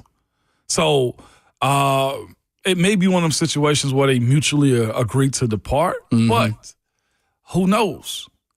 Pittsburgh doesn't move quickly when it comes to that type of stuff. They're so similar to the Titans in a lot of ways. Yeah. Now, granted, Pittsburgh is a gold standard franchise in this league. They are the epitome of consistency of doing things the right way in order to be relevant in the National Football League. It's not a one-to-one comparison, but it feels like the Titans and Steelers always need the same things. They do. They do. And this one's, for the first time, a quarterback and a wide receiver. And a tackle is what it's been for a while. Now the Titans have just taken the tackle that Steelers fans have been trying to get rid of for years, and Dan Moore. And that's the thing, too, to your point, like Broderick Jones also. He's moving over to the left side, and they got a guy in Troy Fautano out of Washington coming in on the right side, and he got injured last year, too. So it's just, to your point, a lot of questions on a team that you never really had this many going into the offseason with. So yesterday at Titans OTAs, Calvin Ridley made some headlines with an answer he had about Cam Ward. We'll also catch you up on anything you missed if you're just now waking up. You're just now starting your workday on what I saw from Cam Ward yesterday at OTAs. We'll run through all the audio we've not yet gotten to. Some interesting answers from Cam on 5 a.m. film study, on advanced looks from the defense, on Calvin Ridley saying bleep it. All that is next. Two Rivers Ford announces employee pricing for everyone. Every tradesman, every dad, every rising star. You pay what we pay. Two Rivers Ford.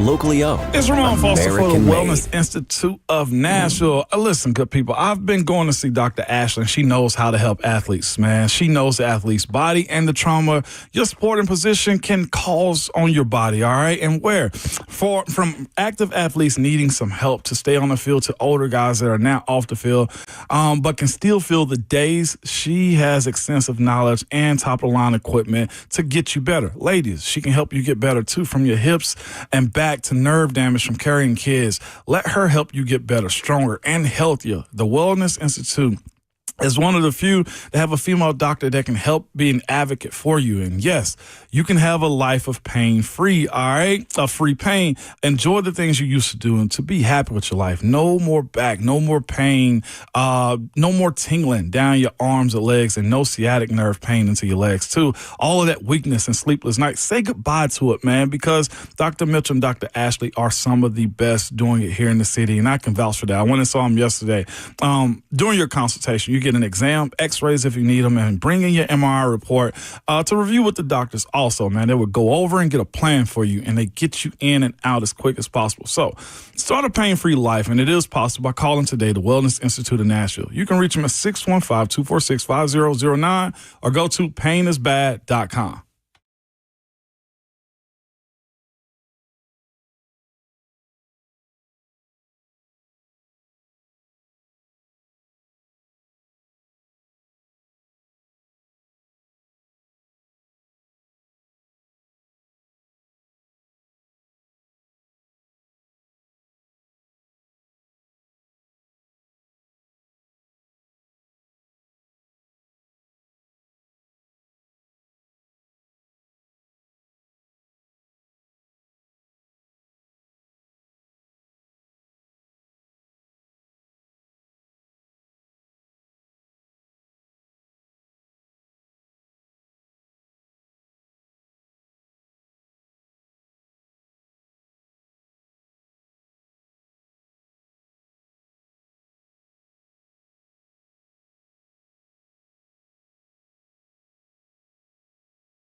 Ramon and Will, fueled by Scooters Coffee on 104.5 The Zone. Visit a locally owned location near you in Rivergate, Smyrna, Brentwood, White House, or Mount Juliet. Amazing people, amazing drinks, amazingly fast. Final hour of the morning, final hour of the week when you get Ramon Foster. So turn that volume up just a couple more notches. A little bit.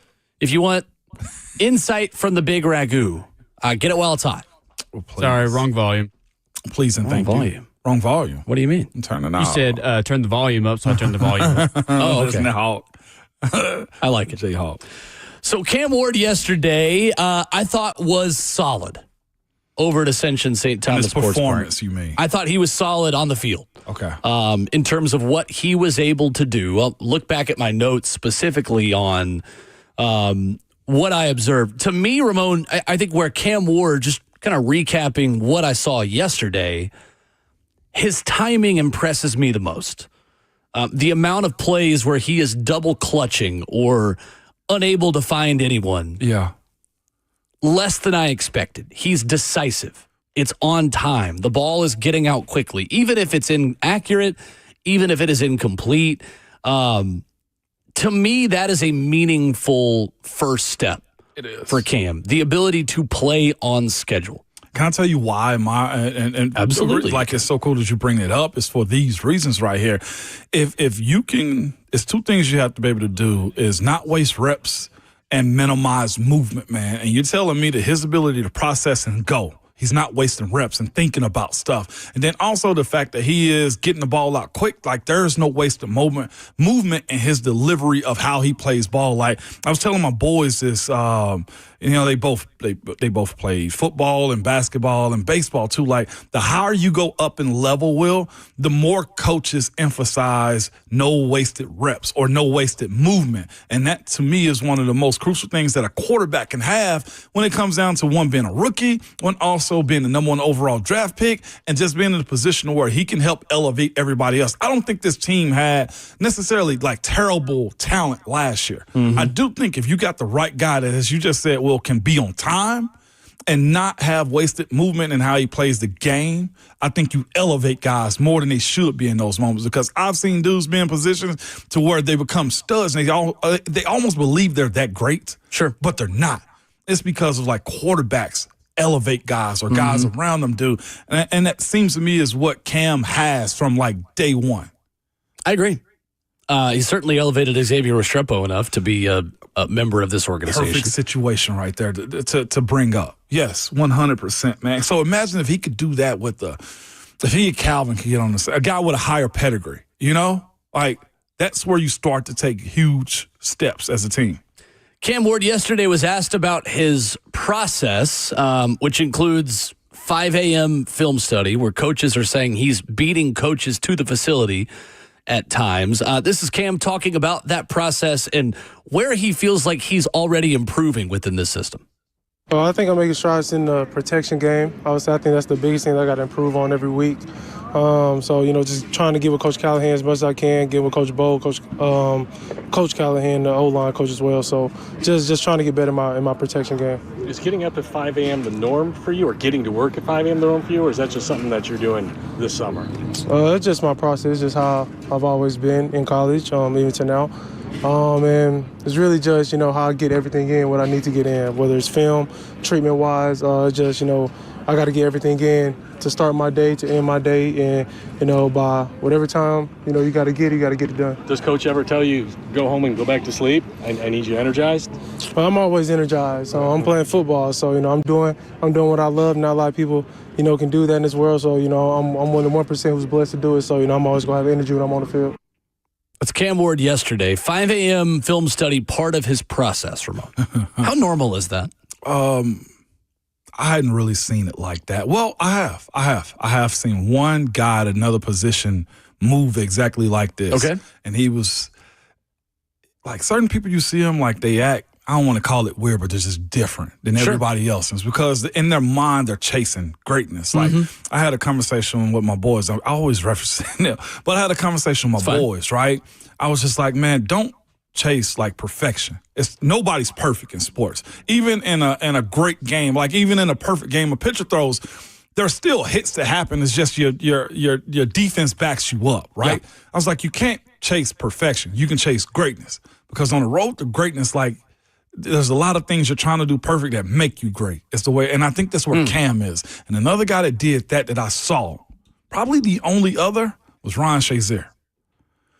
We got to work early. Me and my crew did on the offensive line. We got there early just because we wanted to get out the way. We were grumpy early in the morning. Okay, Ryan Shazier would show up with a bag, a crossbody bag with a laptop and his playbook in it.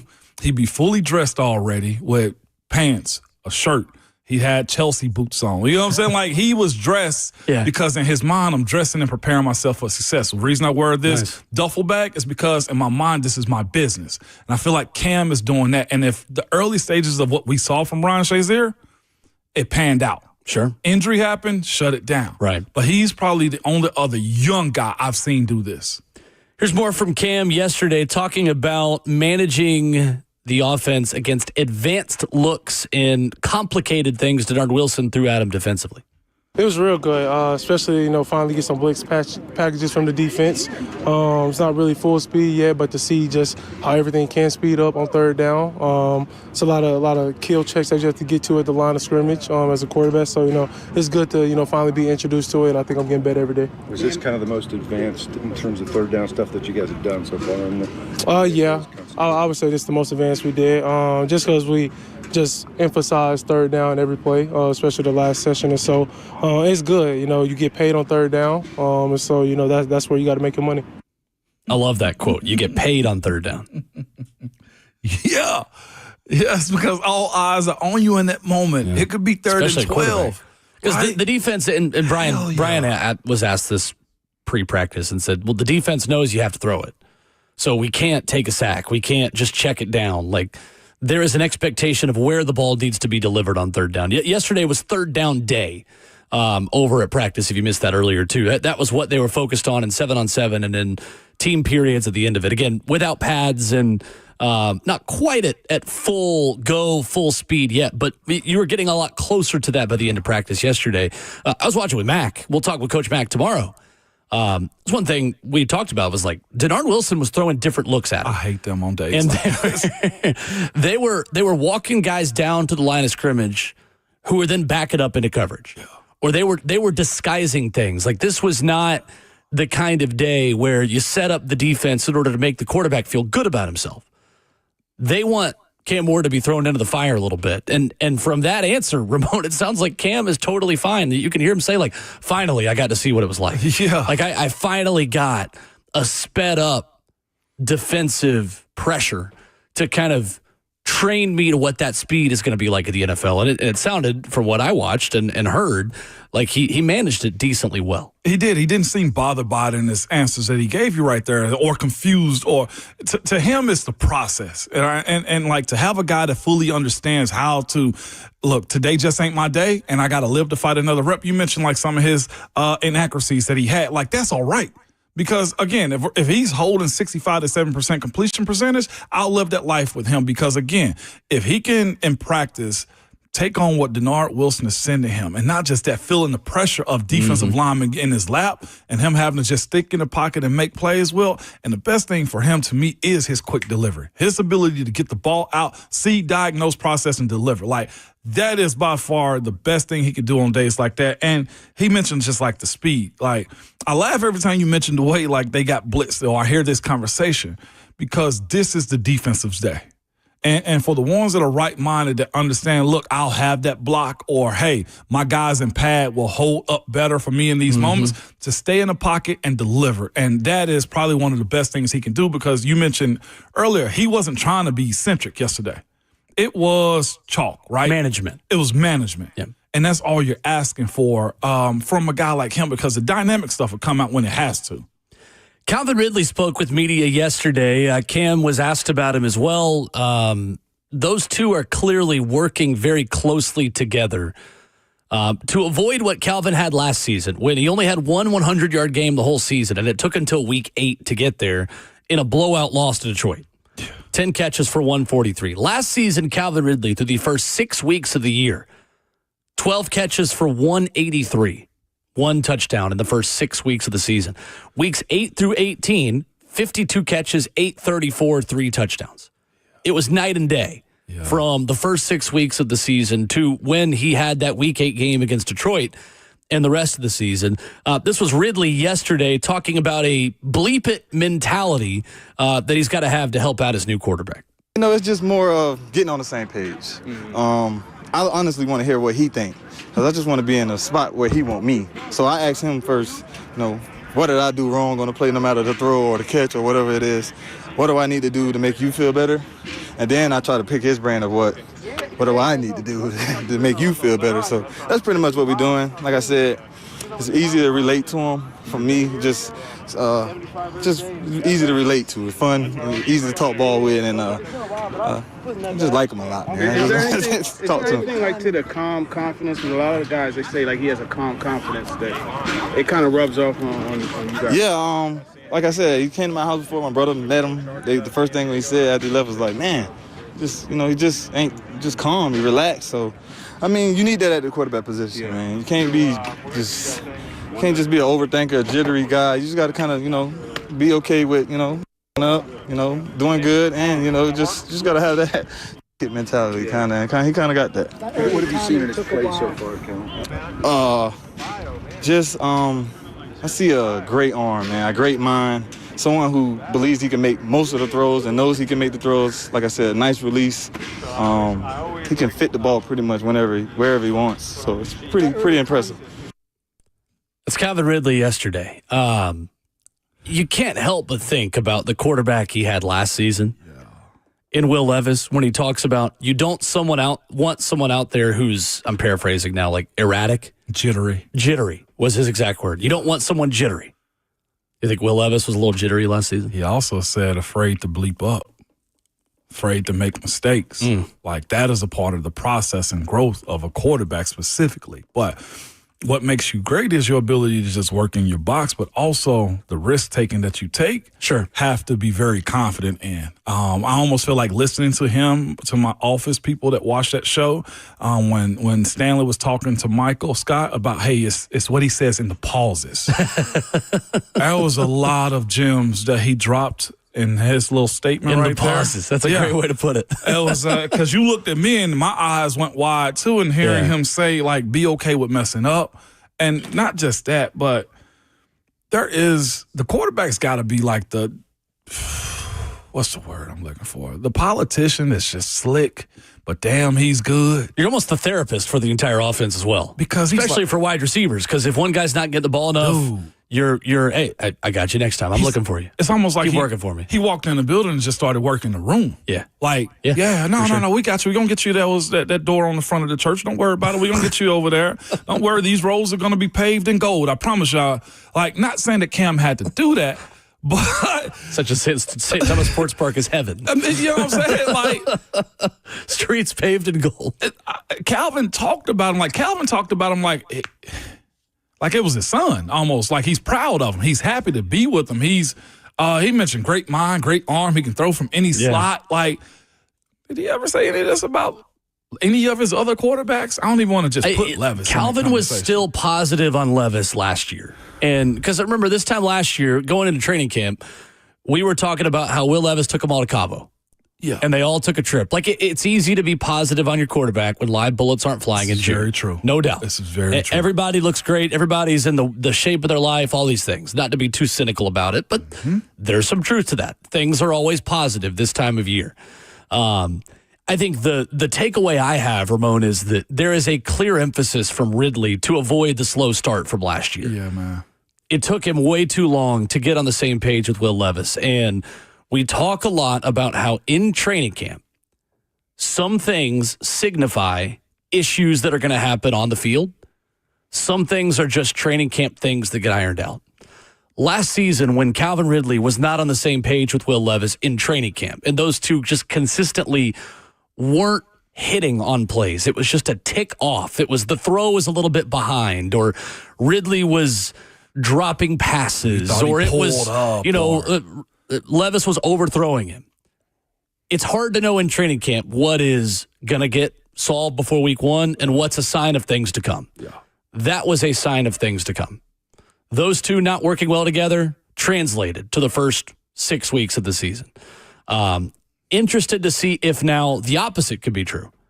These two working well together. Yeah. Calvin Ridley and Cam Ward starting on a good starting step, on the same page.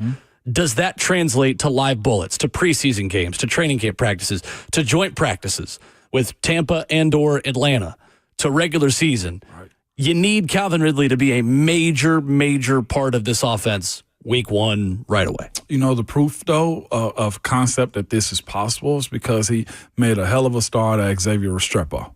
He sure did. Right. And to There's be no doubt. fair, to paint 1-to-1, because if we can compare or try to compare Bo Nix and Cam Ward's trajectory, we can also look at the college world of like Cam Ward and Will Levis. Who did Will Levis make a star at Kentucky?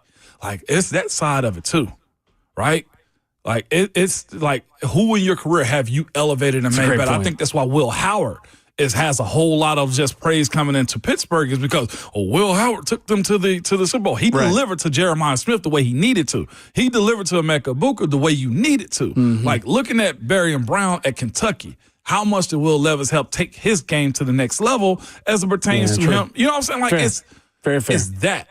Like, he had the best year of his life. And I know what you're saying, well, he still went undrafted. Well, think about the athlete that he was throwing to and how many yards and possessions that he did to break the records at Miami. Right.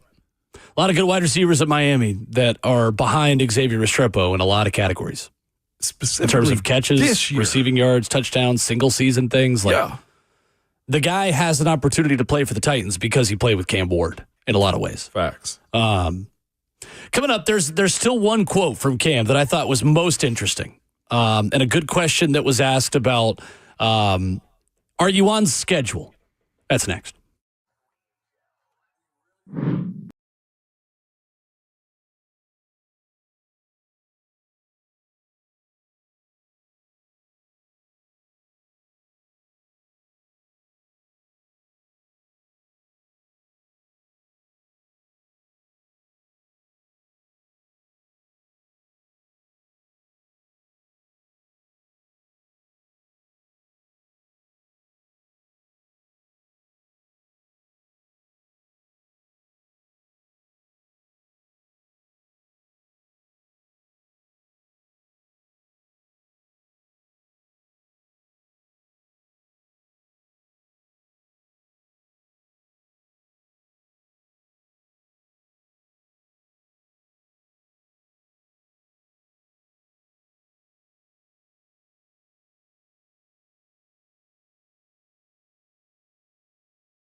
Ramon and Will at 104.5 The Zone, wrapping up the show, and Ramon Foster gives his grades on guest hosts in seconds. Yeah. A big conclusion, big finish. It's like when people watch fireworks, go, oh, this is the big finish. That's what we got for you right now. We've got Ramon's grades, we've got Inky Johnson midweek motivation, and we've got Cam Ward. This is the most interesting thing Cam Ward said yesterday about the steady improvements, about the process that he has to not make crazy plays right now, but just keep doing what he's doing. Cam, yesterday at practice. I really don't know. I can't really make no crazy plays in practice. Practice only tell half of the story. The game got to tell the other half. And so I'm more just trying to be better, first and second down, not have to get the third down, just trying to keep the chains moving, every play we get. And I think the more times that the quarterback position can put the ball in play, let his receivers, tight ends, and running backs make plays, the more successful the offense is going to be. That is what we were missing last year, Mo. And that's what I think Cam has missed in some of his lowlights in college. It was. It's getting out of that mindset of I've always got to be the hero. And how do I just stay on schedule and get the ball from point A to point B and avoid third and long? Sometimes that's all you got to do. It's just, look, walk the line, man. It's going to be time for you to get out. But it's cool hearing him be that sensible about this position. Because I feel like last year we were all adamant on Levis adding excitement to this offense. It's been high flying, and we were more focused on the as you said, the finish than it was the actual 20-20 ball that you needed him to play. The long ball comes whenever you set up everything else, and it's good to see that Callahan is taking this approach to slow walking this thing. I do wonder what the reps that Levis is getting now. Is that his approach too? Is, hey, Levis, we're going to dial you back more than you thought you needed to be last year because he's still on the roster. He is still on the roster. There is no doubt. All right. Your grades, Ramon Foster. Yeah. We played host roulette last week. We meant to do this Monday when we started the week, but this is your Friday since you are out now until Monday. Yeah. So you had Buck Rising, Don Davenport, Brent Doherty, and Ron Slay. Absolutely. Are you ranking these people or are you grading them? Just grades. Just grades more than anything. Okay. Starting the week off, man, with Buck. Yeah, Buck Rising. Came in right before the show, okay, at a 6 o'clock that made me lightly nervous, but I wasn't worried. Lightly nervous, but wasn't worried. Okay. Very engaging. Okay. Okay. Really good with it. I think I set up in the seat a little bit more. He was ready to go. He was ready. Good energy for that early in the morning, too. Awake. Yeah. I'm giving Buck an A-. Okay. Because he did something that the rest of the crew did the rest of the week. Not A-, A-. No, A-. No, not that one, okay. An A-, man. Because he blew past the brakes, and it just set everybody else up to blow past the brake. Will, we were breaking at like 21 after, okay? Like, we were just rolling through, and I think Buck set that up. Then he also gave away the host list for the rest of the week, which was supposed to be a surprise. Oh, did he? Yeah, he did. What the heck? And he kept diving in. So because of that A- performance, elite, though. I got to give it to him. All right. Brent, man, driver of all cars. Okay, driver of all cars, man. Okay. The campaign focus is there. He can go from one to the other. Did his 7 hours, phenomenal. Oh, by the way, I was supposed to knock Buck a little bit more. He only did my 4. Oh, B plus then for Buck. B plus. Yeah, okay. Knock that. Okay. B plus for Buck. He didn't go on to do his 7 show. straight hours. Yeah, I get why the mayor is who he is. He was so good in here. I got to give it to him. Good energy. Yeah. Laugh gets me every single time, and I'm here for it too. Get a little distracted by the chat from time to time, but for him, I give him an A. Solid. A for Brent. Plus, he did the 3 hours in the evening. Sure. Real good for him. Okay. So B plus for Buck. A for mayor. Don Davenport. Don Davenport. Thursday. She's a sub that lets you get all your work done first. Rest of the week, you do whatever the hell you want to. Loved it. Y'all were wheeling in a science video on the TV card. She turned a blind eye to me cheating off of somebody else's test. You know what I'm saying? Like, I loved her as a sub. She was the only one that beat me in last week. Oh, wow. Yeah. Okay. Yeah. Don Davenport, first in, last got out. in the same time I did. Wow. Yeah. Okay. And maybe it was because the roads were clear. Don knows that morning life from television as well and news too. Amazing by her. A plus, Babs. A plus for Babs. All right. A plus. Just don't get on her bad side. And that brings us to Savage Radio, Ron Slay. I'm going to just go ahead and give you his grade right now. B minus. Vibes was an A. Oh, no. Vibes was an A. But because he got in the chat earlier today, okay, and forced me to give grades out to him, you don't tell the teacher what to do. You the sub. I got my degree, okay? I got my degree. But because here's the thing, too. He's the bad kid that finally acted good. Slay, this isn't me. And he's the bad kid. This is Ramon. That finally acted good, and now he wants the praise behind it. You don't get the praise. Away. You get a B- because no part of it. That's the expectation. Ron Savage, okay? Don't come at me. That's just what we do, and you in here forcing it. He's forcing it this morning. The Vibes and Savage Radio, A+. Okay, the student and his reputation, B-. That's just what he is. Like, he's my guy, and he knows that, and I love him. And here's the other part, too. I couldn't nepotism this thing. Like, I couldn't give him an A+. Yeah, it's like when you're coaching your family member and you coach them a little bit harder. I coach them That's a little what you're bit doing harder. right now. I coach them a little bit harder. All right, there's Ramon's grades for last week. Him and Buck Good B's stuff. out here, man. Well, we know Rhett Bryan will be an A+ the next 2 days. Enjoy your time away. Yeah, I'm going to try to. I can't wait to see more bombs from RJ. If you're not following Ramon on Twitter, by the way, at Ramon Foster, RJ's out here crushing it. Miles out here crushing it. The whole family's crushing it. But he's turned into a little photographer for RJ. Yeah, no, his pictures look great. Saw RJ's Instagram post yesterday. Miles is out here like, taking great stuff. Looks really good. All his little team. Miles finally on Instagram too. And whole fam's crushing everybody's following him right now. I love it. Get out I absolutely love it. All right, midweek motivation. Inky Johnson, maybe you're working the rest of the week. You're not going on vacation. Ramon's not really either. He's a baseball parent. So we all need some midweek motivation. Here's Inky. I'll never forget when I was like, man, I got to change my leadership model. I got to be willing to support and then challenge.